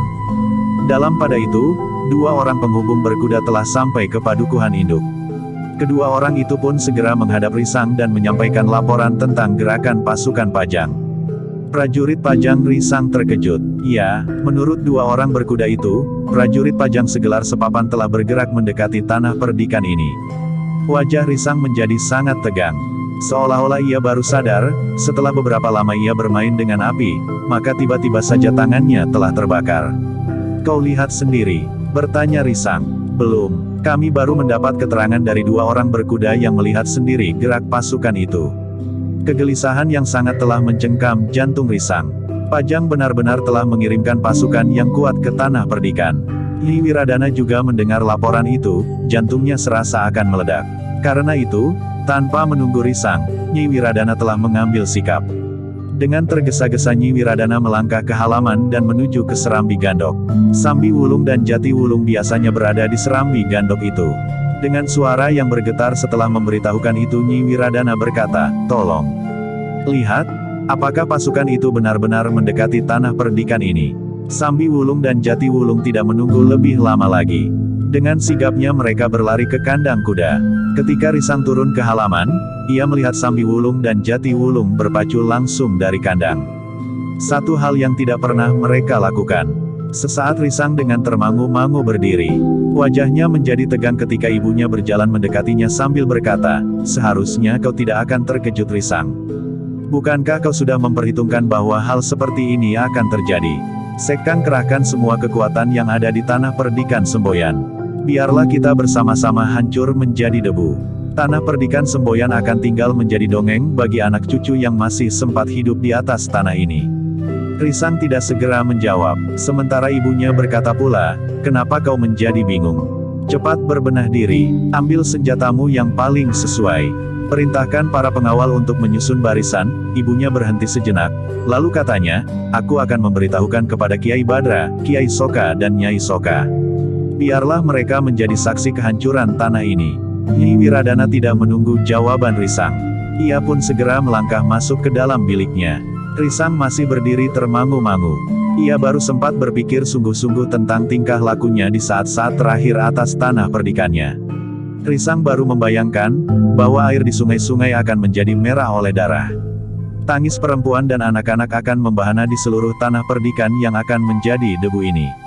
Tubuh yang diam membeku berserakan di mana-mana karena prajurit Pajang yang menjadi garang dalam perang, sehingga bukan saja para pengawal, tetapi semua laki-laki akan dibantai tanpa ampun. Harta benda akan dijarah dan perempuan serta gadis-gadis akan kehilangan derajat kemanusiaan mereka. Rasa-rasanya jantung Risang akan terlepas dari tangkainya, ia sudah menjebak Tanah Perdikannya sendiri ke dalam bencana yang sangat besar. Hanya karena Risang, kepala Tanah Perdikan Semboyan menjadi kecewa ketika ia mengetahui bahwa gadis yang dicintainya telah menerima lamaran laki-laki lain. Dan laki-laki lain itu adalah adiknya sendiri. Sinar matahari yang mulai temaram, justru seakan-akan telah membakar langit. Mega-mega yang dihanyutkan angin menjadi merah membara. Burung-burung bangau yan putih dengan cepat melintas menuju ke sarang. Risang tidak segera berbuat sesuatu, ia justru berjalan selangkah-selangkah ke regol halaman rumahnya. Dengan pandangan kosong Risang memperhatikan jalan yang membujur di depan rumahnya, rumah kepala Tanah Perdikan Semboyan. Dua orang penghubung yang memberikan laporan kepadanya masih berdiri termangu-mangu. Keduanya menunggu perintah yang akan diberikan oleh Risang. Mereka menyayangkan bahwa Risang akan berdiri di tangga pendapa sambil berteriak memanggil pemimpin pengawal di padukuhan induk itu. Kemudian memerintahkan semuanya bersiap untuk menghadapi pasukan Pajang. Tetapi Risang nampak menjadi bingung. Mereka terkejut ketika mereka mendengar suara Nyi Wiradana yang berdiri di pendapa. "Risang, apa perintahmu sekarang?" Risang berpaling. Wajahnya menjadi sangat tegang. Ia melihat ibunya sudah mengenakan pakaian khususnya dengan sepasang pedang di lambungnya. Seperti digerakkan oleh tenaga yang tidak dikendalikan nalarnya, Risang melangkah mendekati ibunya. Sementara ibunya pun telah memberikan perintah kepada kedua orang penghubung itu, "Kembali ke padukuhanmu. Siapkan para pengawal dan kerahkan segala kekuatan yang ada. Kita akan bertempur sampai orang terakhir." Risang memandangi ibunya dengan penuh kebimbangan. Sementara itu kedua orang penghubung itu menunggu, apakah Risang akan memberikan perintah atau tidak. Tetapi Risang tidak mengatakan sesuatu. Dalam keraguan-raguan itu, kedua penghubung itu mendengar Nyi Wiradana mengulangi perintahnya, "Cepat. Sampaikan perintahku. Bukan hanya padukuhanmu, tetapi beranting perintah ini harus sampai ke semua kademangan dan padukuhan di seluruh telatah Tanah Perdikan Semboyan. Kalian masih harus menunggu perintah berikutnya yang segera akan kami berikan." "Baik, Nyi," jawab penghubung itu. "Kalian singgah sebentar di rumah pemimpin pengawal padukuhan induk. Sampaikan kepadanya, aku memanggilnya." "Baik Nyi," jawab penghubung itu. Sejenak kemudian kedua orang itu telah berderap di atas panggung kudanya meninggalkan regol halaman rumah kepala Tanah Perdikan Semboyan. Nyi Wiradana pun kemudian berpaling kepada Risang sambil berkata, "Sekarang, apa yang akan kau lakukan?" "Aku sudah memerintahkan menyiapkan para pengawal. Mereka tentu menunggu perintah berikutnya, di mana mereka harus berkumpul untuk menghadapi pasukan yang datang dari Pajang." "Aku menjadi bingung Ibu," jawab Risang. "Kenapa kau menjadi bingung? Bukankah seperti ini yang kau inginkan?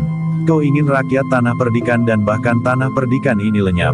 Kau ingin kami menjadi tumbal bagi Riris, gadis titisan bidadari yang tidak ada duanya di dunia ini." Sekali lagi Risang terkejut. Kata-kata ibunya itu langsung menusuk sampai ke ulu hati. Tetapi Risang tidak dapat menjawab. Bahkan kemudian ia pun merasa betapa ia telah menjadi terlalu dalam terseret ke dalam pusaran perasaannya. Apakah Tanah Perdikan ini bersama rakyatnya harus menjadi tumbal bagi Riris? Besok atau lusa Tanah Perdikan ini akan lenyap. Beberapa waktu kemudian, Riris akan memasuki upacara pernikahannya dengan Kasada. Keduanya akan hidup berbahagia karena tidak akan ada lagi orang yang mengganggunya. Sementara itu Tanah Perdikan ini akan dilupakan orang. Keringat dingin mengalir di seluruh tubuh Risang yang menjadi gemetar. Namun ibunya itu kemudian berkata, "Sekarang tidak ada kesempatan untuk membuat pertimbangan apapun. Segala sesuatunya tentu sudah terlambat." Risang masih belum sempat membuat pertimbangan. Karena itu, maka anak muda itu justru telah terduduk di tangga pendapa. Dalam pada itu, maka pemimpin pengawal dari Padukuhan Induk dengan tergesa-gesa telah memasuki halaman rumah Risang. Risang yang duduk di tangga pendapa melihat kehadiran anak muda itu. Di luar sadarnya, maka ia pun telah bangkit berdiri. "Berikan perintah kepadanya," berkata ibunya. Sejenak Risang menjadi gemetar, namun kemudian terasa tenaga yang tidak dikenalnya telah bergejolak di dalam dadanya. Risang yang hampir kehilangan pegangan itu tidak mempunyai pilihan. Segala sesuatunya telah terjadi, dan Risang telah terperosok ke dalam ketelanjurannya. Karena itu, maka segala sesuatunya seakan-akan telah berjalan dengan sendirinya tanpa dapat dikendalikannya lagi. "Siapkan semua pengawal," berkata Risang sambil berdiri tegak di tangga pendapa. "Aku telah mendengar dari kedua penghubung itu. Tetapi apakah Kakang Rembaka yang memimpin para pengawal di seluruh Tanah Perdikan ini sudah mendapat perintah?" Risang masih belum dapat mengendalikan dirinya sepenuhnya. Karena itu, maka ia pun berteriak, "Panggil Rembaka." Pemimpin pengawal di Padukuhan Induk itu pun segera meninggalkan Risang yang termangu-mangu yang kemudian berdiri tegak memandang ke kejauhan dengan tatapan mata yang kosong. Naiklah perintah ibunya. Risang pun telah bergerak pula. Kakinya melangkahi tangga pendapa. Kemudian satu-satu langkahnya terayun menuju ke peringgitan dan kemudian duduk di atas tikar yang sudah terbentang. Sejenak kemudian Rembaka pun telah datang dan duduk di hadapan Risang. Tetapi Rembaka nampak gelisah. Dengan nada berat ia berkata, "Aku, pemimpin pengawal Tanah Perdikan ini akhirnya mendengar juga kedatangan pasukan Pajang, meskipun justru yang terakhir dan bahkan hampir terlampaui pula." Risang tidak segera dapat menjawab. Hatinya yang sedang terguncang-guncang itu masih belum dapat diendapkannya. Namun seakan-akan tidak mendengar kata-kata Rembaka ia berkata, "Siapkan semua pengawal." Tetapi Rembaka menjawab, "Tidak perlu. Semua pemimpin pengawal di Padukuhan sudah melakukannya."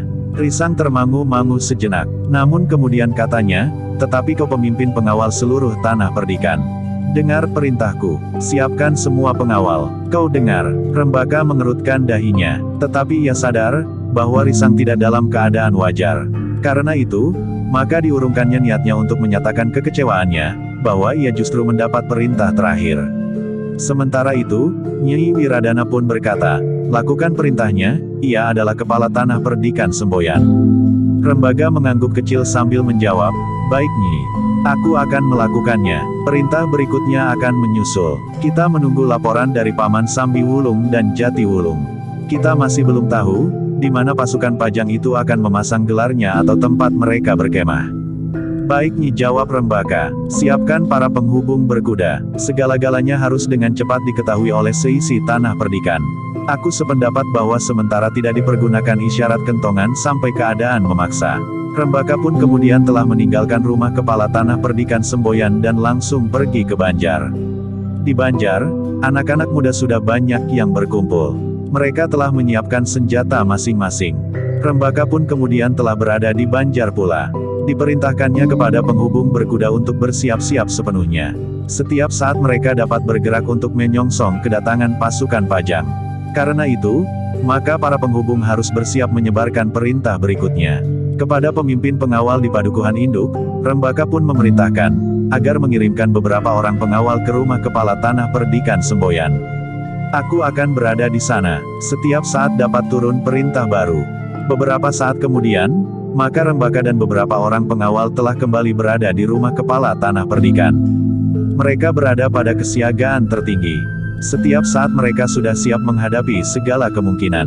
Pada saat yang gawat itu, Gandar pulang dari sawah, ia tidak tahu apa yang telah terjadi. Namun dari para pengawal yang berada di rumah kepala tanah Perdikan ia mendengar tentang kedatangan prajurit dari Pajang. Gandar menarik nalas dalam-dalam, ia tidak melihat Risang berada di luar. Tetapi Gandar sendiri tidak berniat untuk mencarinya di dalam rumahnya. Ternyata Risang yang gelisah itu sedang duduk di ruang dalam rumahnya, ia masih tetap dibayangi oleh berbagai macam peristiwa buruk yang dapat terjadi di dalam peperangan. Nyi Wiradana lah yang kemudian justru keluar lewat pintu peringgitan. Ketika kemudian ia berdiri di pendapa, maka Gandar pun mendekatinya.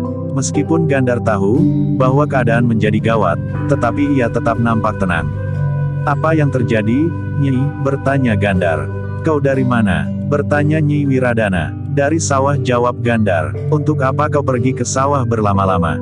Bukankah sudah ada orang yang bertugas mengerjakannya?" "Aku ingin menghirup udara yang segar, Nyi. Di sini udara menjadi semakin lama semakin pengap," jawab Gandar. "Panggillah pemimpin pengawal itu. Kita akan berbicara sebentar," berkata Nyi Wiradana. "Bawa anak itu ke peringgitan." Gandar mengangguk kecil, sejenak kemudian, maka Rembaka dan Gandar telah duduk bersama Nyi Wiradana di peringgitan. "Di mana Risang?" bertanya Gandar. Lah masih sulit untuk berpikir, ia berada di dalam. Apakah kedatangan pasukan Pajang itu mengejutkannya? Ya, seharusnya ia tidak terkejut lagi. Lambat atau cepat, Pajang tentu akan mengirimkan pasukannya, desis Gandar. Lalu ia pun bertanya pula, apa yang akan dilakukan oleh Risang? Apakah ia akan menyerah atau akan melawan? "Aku belum tahu keputusan yang akan diambilnya. Tetapi sulit baginya untuk menarik kembali keterlibatannya." Namun dalam pada itu Rembaka yang duduk bersama mereka menyahut, "Tidak ada yang akan menyerah apapun alasannya. Kita akan mempertahankan tanah Perdikan ini sampai orang yang terakhir. Kita tidak pernah melakukan kesalahan apapun. Tiba-tiba aja Pajang telah memusuhi kita." Nyi Wiradana menarik napas dalam-dalam. Risang pun sulit menjelaskan apa yang sebenarnya terjadi. "Apakah Nyi Wiradana dan Paman Gandar meragukan kesetiaan kami?" "Tidak," Nyi Wiradana menggeleng, "kami tidak pernah meragukan kesetiaan kalian. Lalu apa lagi soalnya? Kenapa Paman Gandar menyebut-nyebut kemungkinan Kakang Risang untuk menyerah?" "Bukan maksudku. Barangkali aku hilaf," sahut Gandar. "Sekarang, apakah semua pengawal sudah siap?" "Semua padukuhan telah mempersiapkan diri, Nyi. Kami menunggu perintah selanjutnya." "Baiklah," desis Nyi Wiradana. Lalu katanya, "Jika demikian, baiklah.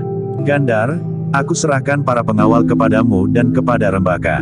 Kalian akan memimpin mereka, tetapi kalian harus menunggu perintah selanjutnya."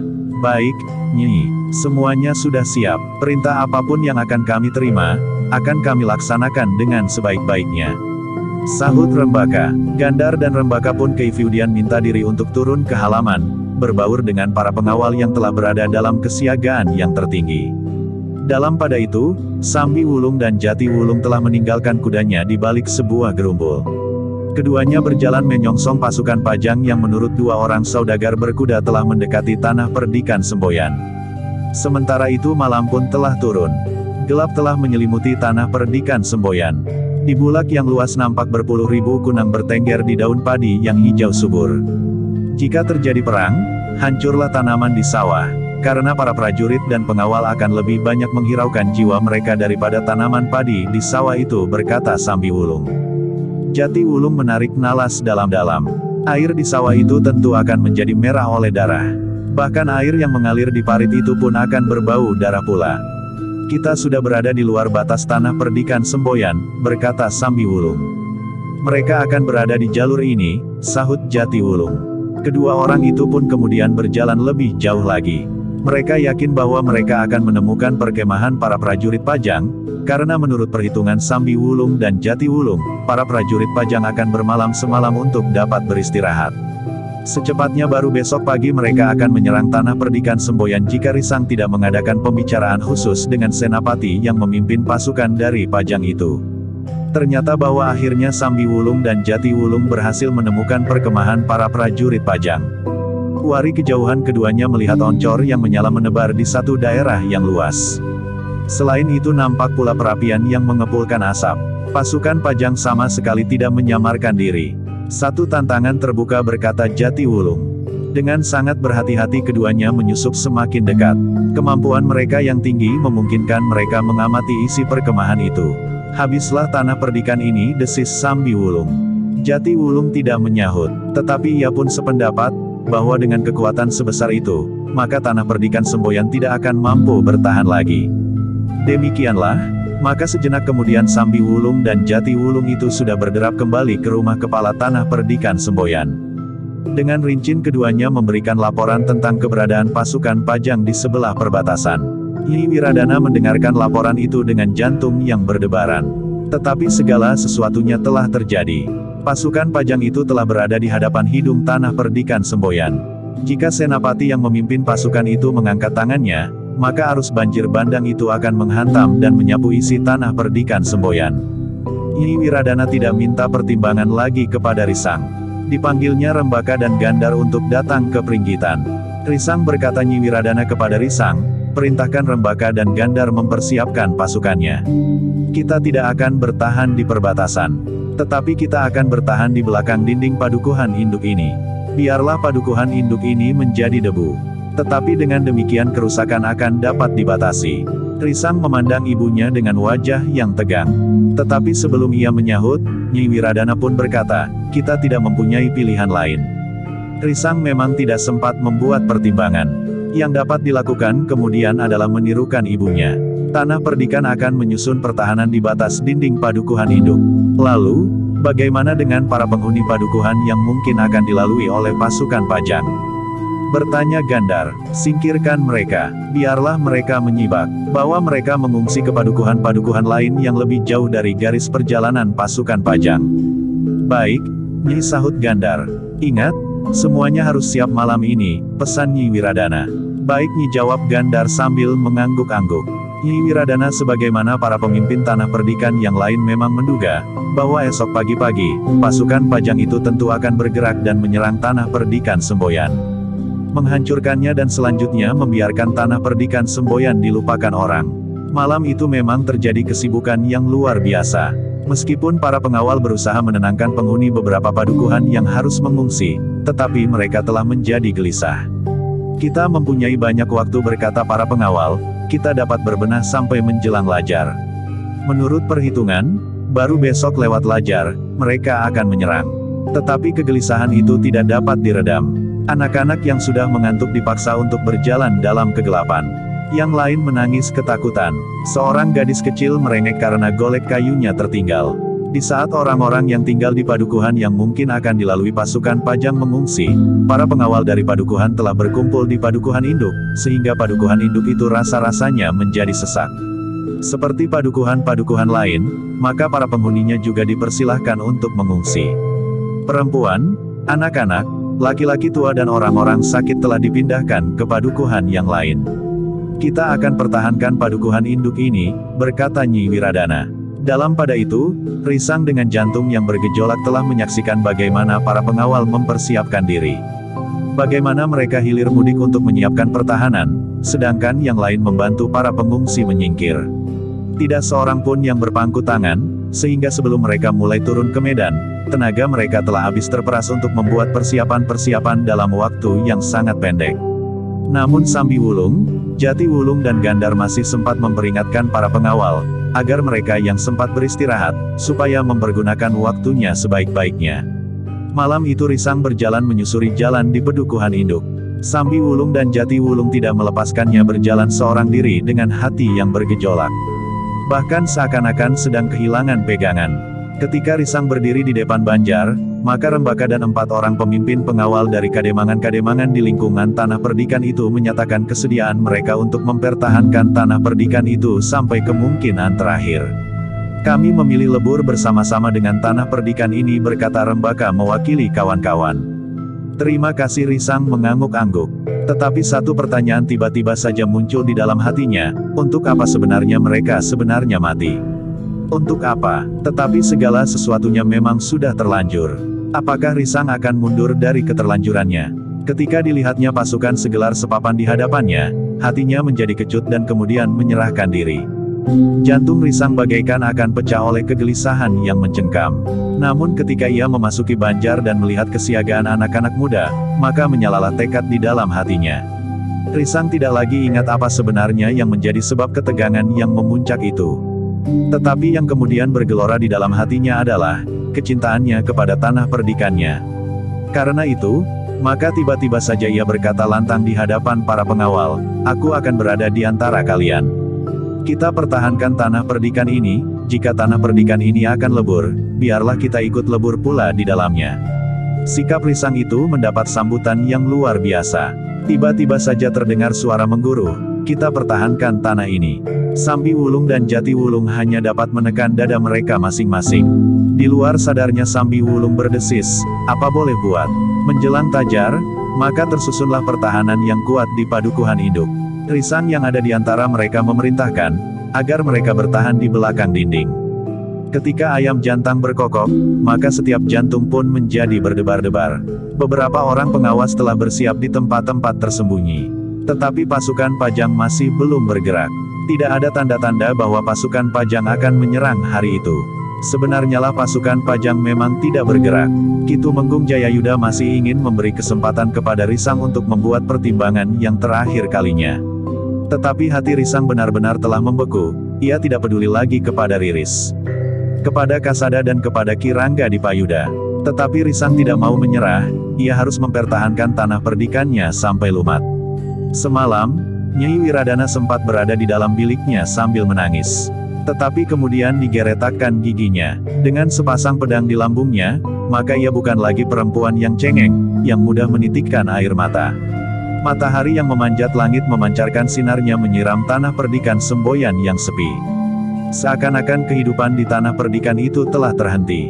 Pasar menjadi lengang. Tidak seorang pun pergi ke sawah atau turun ke sungai membawa jala. Yang nampak adalah ujung-ujung senjata di balik dinding Padukuhan Induk tanah perdikan. Dalam ketegangan itu, dua orang berkuda berpacu menuju ke Padukuhan Induk tanah perdikan. Dua orang perwira telah datang untuk menemui kepala tanah perdikan semboyan. Hari ini kesempatan terakhir bagi kepala tanah perdikan semboyan untuk mengambil sikap. Prajurit Pajang telah ada di perbatasan. Tetapi dengan lantang Risang yang seakan-akan telah kehilangan pribadinya itu menjawab, "Aku sama sekali tidak berubah sikap." Kedua orang perwira itu tidak bertanya lebih jauh, keduanya memang berharap mendapat jawaban yang demikian. Bersama para prajurit keduanya sudah terlanjur bersiap untuk berperang. Jika perang gagal maka perjalanan panjang yang telah mereka tempuh itu menjadi sia-sia. Jawaban Risang itu pun kemudian telah menjadi laporan bagi Ki Tumenggung Jayayuda. Ki Tumenggung ternyata menjadi sangat gelisah, ia membawa pasukan yang kuat yang tentu akan dapat menghancurkan tanah perdikan. Ia mendapat waktu sepekan selain perjalanan yang ditempuh di saat pasukannya berangkat dan kembali. Ki Tumenggung memperhitungkan bahwa jalan kembali ke Pajang tentu akan ditempuh dalam waktu yang lebih panjang. Di antara mereka tentu terdapat orang-orang yang terluka. Tawanan terpenting dan pengendalian atas prajurit-prajurit Pajang sendiri. Dalam pertempuran kadang-kadang para prajurit memang lepas kendali. Mereka memperlakukan orang-orang yang dianggap kalah perang dengan sewenang-wenang. Kenapa kekerasan ini harus terjadi? Desis Ki Tumenggung. Hari pun merambat semakin tinggi. Sementara itu, pasukan Pajang pun berada dalam kesiagaan yang semakin tinggi. Ketegangan yang semakin mencengkam, membuat mereka tidak sabar lagi menunggu sampai esok pagi. Yang paling tersiksa di antara para prajurit Pajang adalah Kasada. Ia menjadi pendiam, bahkan ia selalu menyingkir dan menyendiri. Kepalanya sudah menjadi pening dan penalarannya rasa-rasanya menjadi kabur. Tanah perdikan semboyan adalah tanah yang diwariskan oleh kakeknya kepada ayahnya. Kemudian kepada kakaknya. Tanah perdikan yang tumbuh semakin subur di tangan kakaknya, Risang. Sekarang ia datang bersama pasukan segelar sepapan untuk menghancurkannya. Dalam pada itu, di rumah kepala tanah perdikan semboyan, Risang menjadi semakin gelisah, ia tidak berpikir lagi tentang dirinya sendiri. Tetapi dengan melihat kesibukan para pengawal mempersiapkan pertahanan di Padukuhan Induk itu, jantungnya rasa-rasanya hampir meledak. Sebagian besar dari mereka akan binasa, berkata Risang kepada diri sendiri. Tetapi para pengawal itu sendiri sudah menyatakan tekadnya, bahwa mereka tidak akan menyerah apapun yang akan terjadi. Ketika matahari mulai turun, maka rasa-rasanya ketegangan menjadi semakin memuncak. Para pengawal menjadi semakin sibuk mempersiapkan senjata dan membuat panggungan di belakang dinding padukuhan induk. Mereka yakin bahwa esok pagi di saat matahari terbit, pasukan Pajang akan datang menyerang. Ketika matahari menjadi semakin rendah, maka halaman rumah kepala tanah perdikan itu dikejutkan oleh kehadiran dua orang yang menuntun kudanya diiringi oleh beberapa orang pengawal. Dua orang perempuan dengan mengenakan pakaian khusus sebagaimana dipakai oleh Nyi Wiradana. Nyi Wiradana dan Risang terkejut melihat kedua orang itu. Kedua orang perempuan itu adalah Warsi dan adik sepupunya. "Kau," desis Nyi Wiradana. "Ya, Nyi," jawab Ibu Kasada. Dalam pada itu, salah seorang yang mengawalnya berkata, mereka berkeras untuk menghadap Nyi Wiradana. Mereka datang lewat pintu gerbang samping. Mereka tidak bersenjata, tetapi Nyi Wiradana menyahut, "Kau kira mereka tidak bersenjata? Senjatanya adalah sebuah rantai yang disimpannya di bawah bajunya. Sekarang, segala sesuatunya terserah kepada Nyi Wiradana." Warsi bertanya Nyi Wiradana, "Pasukan Pajang telah ada di perbatasan. Anakmu tentu ada di sana. Sekarang kau datang dan berkeras untuk menemui aku. Apa maksudmu? Apakah kau akan menantang aku untuk berperang tanding?" "Warsi, sejak dahulu aku selalu siap menerima tantanganmu. Jika kau sekarang datang dan menantang aku, sementara anakmu datang bersama pasukan yang kuat untuk menggilas tanah perdikan ini, aku tidak berkeberatan. Jika Pugu berhasil membinasakan Risang, maka akan ada dua kemungkinan. Tanah perdikan ini hapus dari muka bumi, atau anakmu yang akan mewarisinya menjadi kepala tanah perdikan semboyan." "Tidak, tidak Nyi," suara Warsi menjadi serak, "aku tidak berniat untuk melakukannya. Ketika Kasada memberitahukan persoalannya kepadaku dalam hubungannya dengan anak Ki Rangga di Payuda, aku berusaha untuk mencegahnya. Tetapi ia tidak mau mendengar kata-kataku. Kasada justru menyudutkan aku, bahwa aku tidak pernah menyiapkannya menjadi manusia seperti sekarang ini. Aku merasa Nyi, tetapi aku tidak dapat tinggal diam. Aku tidak dapat melihat tanah perdikan ini menjadi debu. Karena itu, aku telah melakukan apa yang sudah tidak pernah aku lakukan lagi. Aku mengamati gerak pasukan Pajang." Warsi berhenti sejenak, lalu, "Sekarang aku datang menyatakan diri berdiri di belakang Nyi Wiradana. Apapun yang terjadi, biarlah aku ikut berada di dalamnya. Jika tanah perdikan ini lebur bersama isinya, biarlah aku ikut lebur pula. Aku tidak ingin melihat Kasada menghancurkan tanah peninggalan ayahnya ini." Nyi Wiradana melihat kejujuran membayang di wajah Warsi. Wajah yang memang sudah berubah. Wajah itu tidak lagi membayangkan wajah iblis betina. Apalagi ketika Nyi Wiradana melihat titik-titik air di pelupuk mata Ibu Kasada itu. Nyi Wiradana percaya, bahwa air mata itu bukan sekedar permainan perasaan Warsi. Karena itu, maka ia pun berkata, "Marilah. Naiklah." Warsi masih saja ragu-ragu. Ketika ia memandang Risang yang berdiri dengan tegang, maka ia pun berkata, "Ger. Jika aku diberi kesempatan, biarlah aku menebus segala kesalahanku.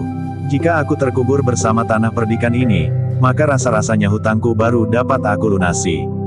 Risang menarik napas dalam-dalam. Bahkan kemudian ia pun berkata, "Silahkan naik, Bibi." Warsi bersama saudara sepupunya itu pun kemudian telah duduk di peringgitan. Nyi Wiradana pun kemudian berkata, "Duduklah. Kami masih harus melakukan persiapan-persiapan." "Beri aku tugas," berkata Warsi. "Pada saatnya nanti, menurut perhitunganku, besok menjelang matahari terbit, mereka akan datang," sahut Nyi Wiradana.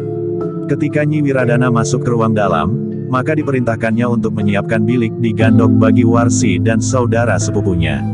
Menjelang sore hari, maka segala sesuatunya telah benar-benar siap. Dua orang pengawal yang mengamati pasukan Pajang telah memberikan laporan. Pasukan itu nampaknya telah bersiap-siap pula. Tetapi memang belum nampak gerakan apapun. "Malam nanti mereka baru akan bergerak," berkata Nyi Wiradana. "Karena itu, pergunakan waktu sebaik-baiknya.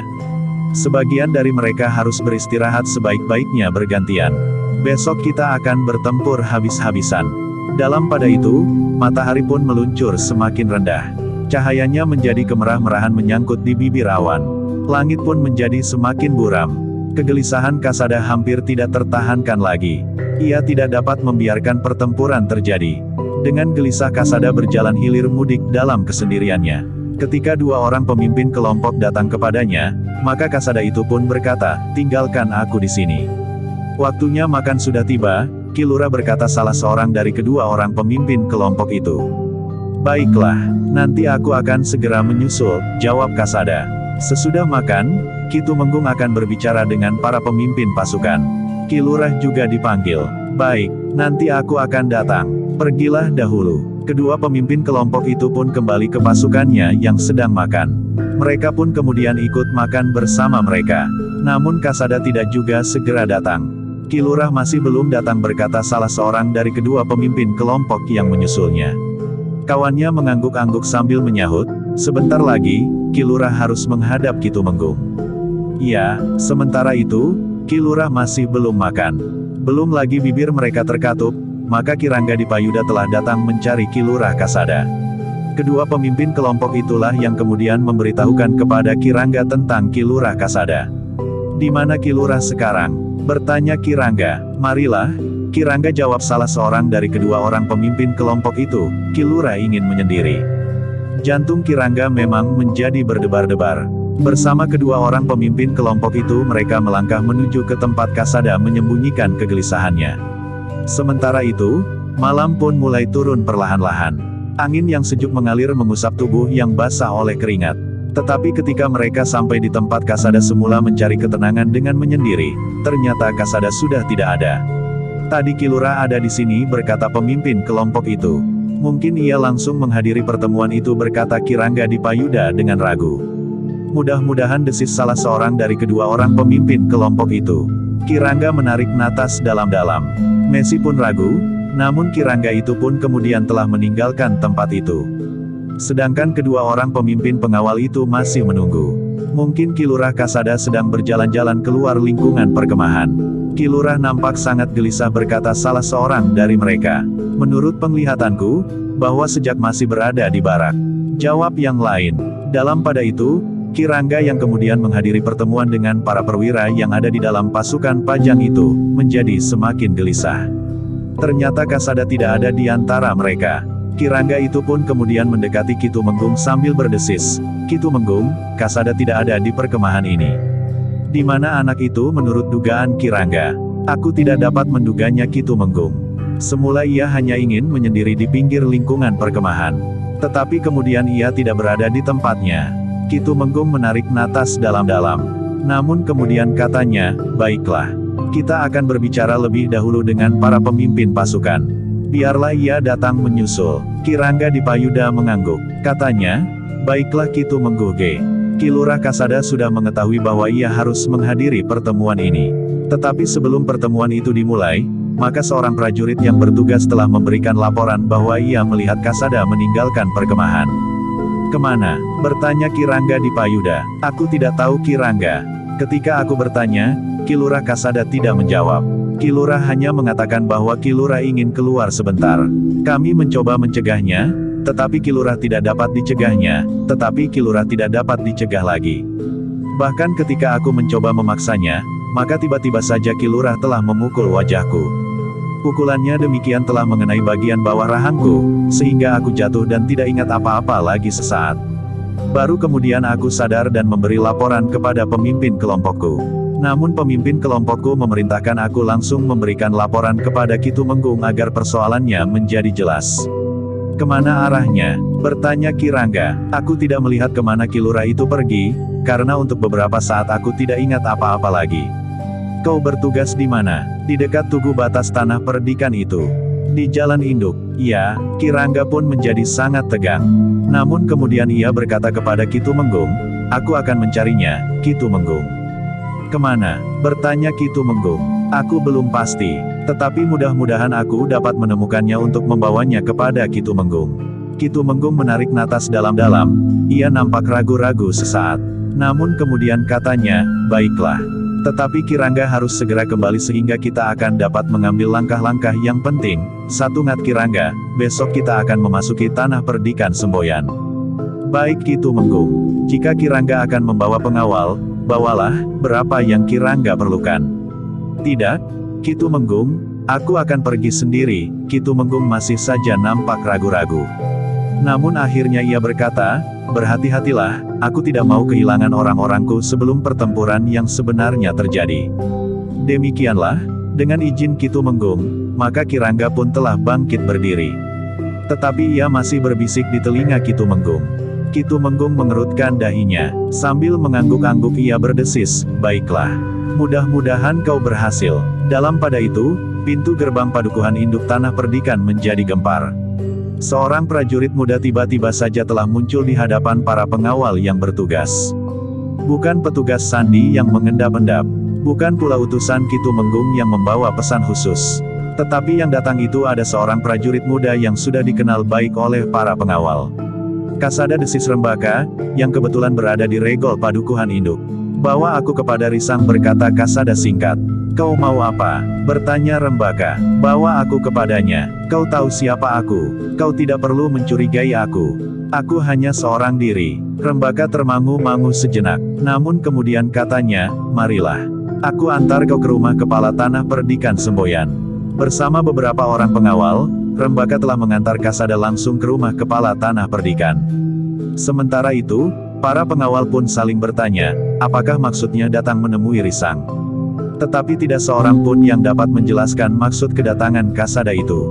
Kedatangan Kasada di halaman rumah Risang memang sangat mengejutkan.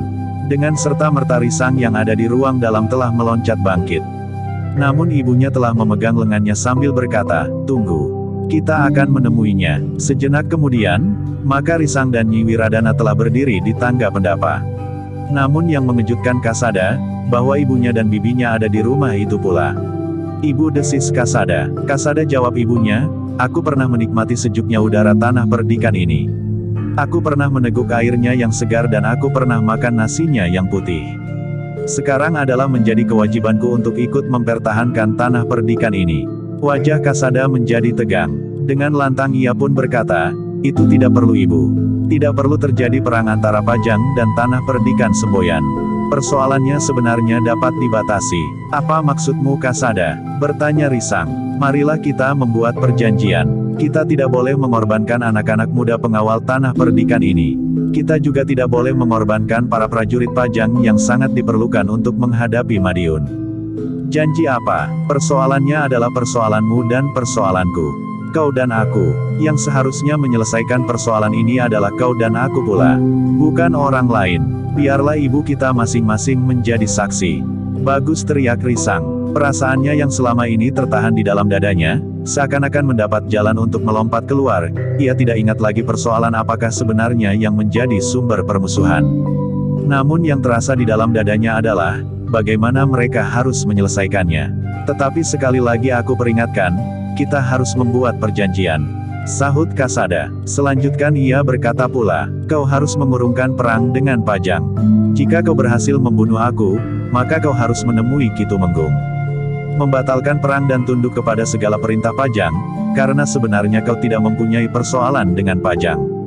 Tetapi jika aku yang membunuhmu, aku akan mencegah Ki Tumenggung untuk tidak memasuki Tanah Perdikan Semboyan dengan cara apapun juga." Wajah Risang menjadi merah. Dengan geram ia menjawab, "Bagus, aku terima tantanganmu. Kita, kau dan aku, akan membuat perhitungan tersendiri. Yang hadir di sini akan menjadi saksi dari perjanjian yang telah kami buat." Nyi Wiradana yang berdiri di tangga pendapa menjadi berdebar-debar. Ia tidak meragukan kemampuan anaknya yang telah menguasai ilmu Jangat Kinatelon. Tetapi ia pun menyadari, bahwa Kasada juga memiliki ilmu yang tinggi. "Ibu berdua," berkata Kasada lantang, "berjanjilah, bahwa kalian akan menjadi saksi." Tiba-tiba saja terdengar suara dari antara orang-orang yang berdiri di halaman, "Aku menjadi saksi." Ketika semua orang berpaling ke arah suara itu, maka Ki Rangga Dipayuda melangkah memasuki lingkaran orang di halaman itu bersama Ki Ajar Paguhan. "Guru," desis Kasada, "aku melihat Ki Rangga memasuki pintu gerbang Padukuhan ini. Aku pun telah mengikut pula. Aku juga akan menjadi saksi." Dari tangga pendapa terdengar Nyi Wiradana yang berdiri tegak dengan sepasang pedang di lambung berkata lantang, "Aku juga akan menjadi saksi." Berbeda dengan Nyi Wiradana, maka Warsi telah menundukkan wajahnya. Kedua telapak tangannya menutup wajahnya itu sambil terisak. "Terkutuklah aku," desisnya. "Ibu tidak usah menangis. Kami adalah laki-laki yang menyelesaikan persoalan kami dengan cara seorang laki-laki," berkata Kasada. Tetapi Warsi tidak berhenti menangis, justru terbayang kembali bagaimana ia pernah berperang tanding dengan Nyi Wiradana. Seakan-akan telah terulang kembali, Apa yang pernah terjadi waktu itu? Dua orang perempuan telah berperang tanding. Bahkan tidak hanya sekali, kini anak-anak merekalah yang berperang tanding pula. Tetapi Warsi tidak dapat mencegahnya. Dengan demikian, maka kedua anak muda itu pun telah bersiap untuk menentukan siapakah yang terbaik di antara mereka. Halaman rumah kepala tanah perdikan semboyan itu telah dicengkam ketegangan. Para pengawal yang ada di halaman itu tanpa sadar, telah berdiri melingkar membentuk arena. Malam menjadi semakin malam. Langit nampak gelap disaput awan, bintang tidak nampak berkeredipan di langit, seakan-akan sengaja menyembunyikan wajahnya agar mereka tidak melihat dua orang kakak beradik yang sebelumnya nampak selalu rukun meskipun mereka dilahirkan oleh dua orang ibu yang pernah berniat untuk saling membunuh, tetapi yang ternyata kemudian keduanya pun telah memasuki arena perang tanding. Kasada adalah seorang lurah prajurit yang berpengaruh di dalam baraknya. Ia pernah dianggap seorang yang memiliki ilmu yang paling tinggi di dalam baraknya. Di bawah asuhan seorang guru yang baik dan berilmu sangat tinggi, maka Kasada tumbuh menjadi seorang yang pilih tanding. Sedangkan Risang, kepala tanah perdikan semboyan, telah menempa diri di bawah bimbingan dua orang kakek dan seorang neneknya yang telah melahirkan ilmu yang mereka sebut Jangat Kinatelon. Ilmu yang jarang ada duanya. Umur mereka tidak berselisih banyak. Sedangkan wujud mereka pun hampir serupa. Kedua-duanya mirip sekali dengan ayahnya, Ki Wiradana. Ki Ranggapayuda yang berdiri di arena itu pun kemudian berkata, "Kalian adalah anak-anak muda pilihan. Karena itu, kalian akan memasuki perang tanding dengan jujur." Kasada dan Risang tidak menjawab. Namun keduanya pun mulai bergeser. Demikianlah, maka sejenak kemudian keduanya telah terlibat dalam perkelahian yang sengit. Kedua orang anak muda yang jantungnya sedang terbakar itu dengan cepat meningkatkan ilmu mereka. Sehingga dalam waktu dekat, perkelahian itu pun menjadi sangat seru. Lampu minyak di kedua sudut pendapa, serta oncor di regol, memancarkan sinar yang temaram. Bayangan tiang-tiang pendapa dan pepohonan di pendapa bergoyang seirama dengan semilirnya angin malam. Kasada dan Risang telah terlibat dalam pertempuran yang cepat. Keduanya telah meningkatkan ilmu mereka. Dengan garangnya keduanya saling menyerang dan menghindar. Saling mendesak dan sekali-sekali telah terjadi benturan yang keras, sehingga keduanya telah terdorong beberapa langkah surut. Namun dengan cepat keduanya meloncat kembali untuk menyerang dengan kemampuan yang semakin tinggi. Kedua anak muda itu adalah anak muda yang dilandasi dengan bekal ilmu yang tinggi, pengalaman yang luas dan hati yang membara. Karena itu, maka perkelahian di antara mereka adalah perkelahian yang mendebarkan setiap jantung orang-orang yang menyaksikannya. Ki Ranggapayuda bagaikan membeku di tempatnya. Ia melihat kedua orang anak muda yang dikenalnya dengan baik itu sedang berperang tanding. Mereka nampaknya ingin menyelesaikan perang tanding itu sampai tuntas. Ketika keduanya menjadi basah oleh keringat, maka serangan-serangan mereka mulai menembus pertahanan lawan. Tangan Risang yang sempat menyusup dengan cepat sebelum Kasada sempat menangkis dan mengelak, telah mengenai dada Kasada sehingga Kasada terdorong surut. Dadanya serasa terhimpit oleh sebongkah batu padas. Namun ketika Risang mencoba memburunya, maka tiba-tiba saja Kasada melenting sambil berputar. Kakinya terayun mendatar menghantam kening Risang. Risang terpelanting jatuh. Tetapi sekali ia berputar di tanah, kemudian ia pun telah melenting berdiri. Demikian Kasada mendekat sambil mengayunkan tangannya, maka Risang dengan cepat merendah, berjongkok pada satu lututnya. Namun tangannya dengan cepat menghantam perut Kasada. Kasada mengadu tertahan. Ketika ia terbungkuk sambil menahan perutnya yang serasa akan pecah, kaki Risang telah menyambar dahinya. Kasadalah yang kemudian terlempar jatuh. Tetapi dengan cepat Kasada pun telah bangkit berdiri. Risang yang bergerak dengan cepat, telah menahan diri, karena Kasada telah siap membentur serangannya. Sejenak keduanya saling berpandangan, namun kemudian perkelahian pun telah menyala lagi. Perlahan-lahan tetapi pasti keduanya meningkatkan ilmu mereka selapis demi selapis. Bahkan kemudian mereka telah menembus batas kekuatan ilmu mereka selapis demi selapis pula. Keduanya berloncatan dengan cepatnya, sambar menyambar seperti dua ekor burung Raja Wali yang sedang berlaga. Patuk mematuk sementara tangan mereka pun menerkam dengan kuku-kuku yang mengembang. Demikian sengit pertempuran itu, sehingga pepohonan yang ada di halaman itu terguncang. Daun-daun yang kuning runtuh berguguran di tanah. Ranting-ranting yang kering berpatahan dan lepas dari dahan. Akhirnya keduanya telah memasuki tataran puncak ilmu mereka. Ketika Kasada meloncat dengan serangan kaki menyamping, Risang dengan tangkasnya meloncat mengelak. Dengan garangnya Kasada memburunya. Dengan satu putaran, kaki kanannya menyambar ke arah kening Risang. Namun Risang sempat meloncat surut, sehingga kakinya tidak menyentuh lawannya sama sekali. Tetapi kakinya itu telah menghantam sebatang pohon sawo kecik yang tumbuh di halaman itu. Demikian dahsyatnya kemampuan ilmu Kasada, maka pohon sawo itu pun telah bergoyang seakan-akan akarnya yang menghunjam ke dalam tanah diguncang oleh ular raksasa menyangga bumi. Namun ketegangan itu pun kemudian menjadi semakin memuncak ketika beberapa orang yang berilmu tinggi mulai melihat perubahan keseimbangan. Meskipun orang kebanyakan dan bahkan para pengawal belum mengetahuinya, tetapi mulai membayang, bahwa tenaga Kasada sudah sampai ke batas, sehingga yang terjadi kemudian memang mendebarkan. Tenaga Kasada mulai menyusut sedikit demi sedikit, sehingga memang tidak segera dapat dilihat.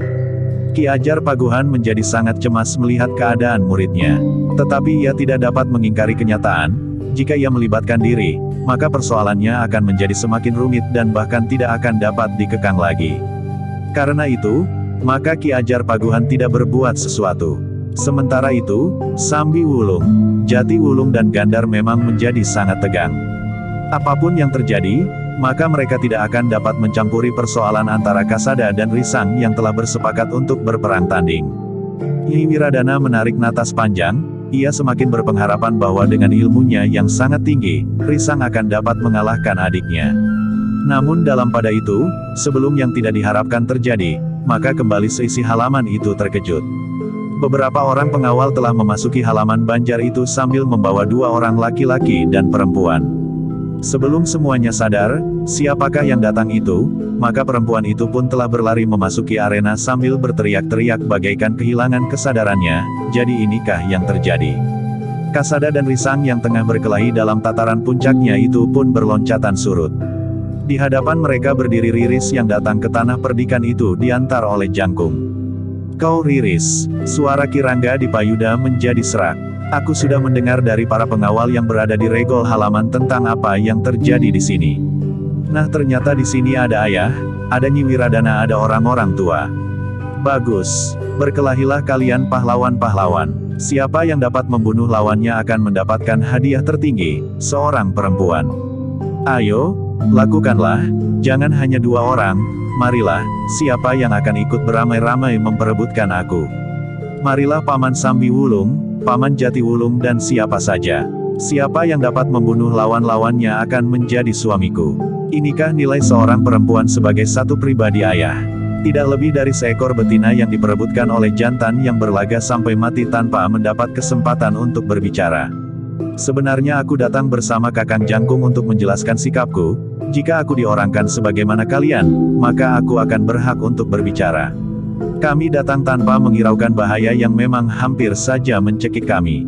Tetapi para pengawal masih mau mendengar keterangan kami dan membiarkan kami datang. Tetapi ternyata di sini, aku tidak lagi diorangkan. Nah, sekarang berkelahilah. Siapa saja, kepada yang menang aku akan mengabdi dengan sepenuh hati. Orang tua, anak-anak, bebahu tanah perdikan, kakek-kakek, ayo, siapa saja.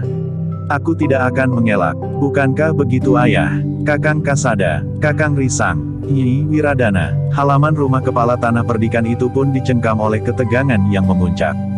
Sedangkan Riris berdiri di tengah-tengah arena perkelahian. Sementara itu Riris pun melangkah menepi sambil berteriak, "Ayo, kenapa kalian berhenti?" Riris Ki Rangga di Payuda melangkah mendekati anak gadisnya sambil berdesis, "Aku minta maaf. Aku telah hanyut dalam permainan perasaan yang tidak terkendali." Riris memandang ayahnya dengan mata yang berkaca-kaca. Dengan suara bergetar ia bertanya, "Ayah, kenapa mereka tidak bertanya kepadaku? Mengapa mereka sama sekali tidak menghargai aku sebagai satu pribadi? Bukankah ayah mengatakan, bahwa aku mempunyai hak untuk memilih yang terbaik menurut pendapatku?" "Ya, Riris, kau berhak untuk memilih. Tetapi kenapa hal ini terjadi? Apakah hak itu sama sekali sudah tidak dihargai lagi?" "Bukan begitu, Riris, persoalannya telah menyangkut hubungan antara Pajang dan tanah perdikan Semboyan. Hal itu terjadi karena mereka menganggap aku tidak lebih dari seonggok daging yang tidak berhak menentukan sikapnya. Bukan maksud kami Riris." Dalam pada itu, jantung Risang terasa berdentang semakin keras. Kehadiran Riris serta ungkapan perasaannya yang menghentak-hentak itu terasa sebagai satu kekuatan yang dengan paksa telah membuka pintu hatinya yang tertutup. Kekuatan yang tidak dapat dilawannya telah menghantam dan memecahkan pintu yang tertutup itu. Sebuah pertanyaan tiba-tiba telah mencengkamnya, apakah kau pernah bertanya kepada Kiris, apakah ia mencintaimu? Bagaimana mungkin kau mempertaruhkan tanah perdikanmu, sedangkan Riris tidak mencintaimu? Gejolak di dalam dada Risang itu telah menghempaskannya pada satu kesadaran, bahwa apa yang dilakukannya itu tidak lebih dari satu kedunguan dari seseorang yang sangat mementingkan diri sendiri. Tiba-tiba saja tubuh Risang telah bergetar. Tiba-tiba saja Risang telah beranjak dari tempatnya. Dengan tergesa-gesa Risang naik tangga dan melintasi pendapa. Terdengar pintu peringgitan berderak keras.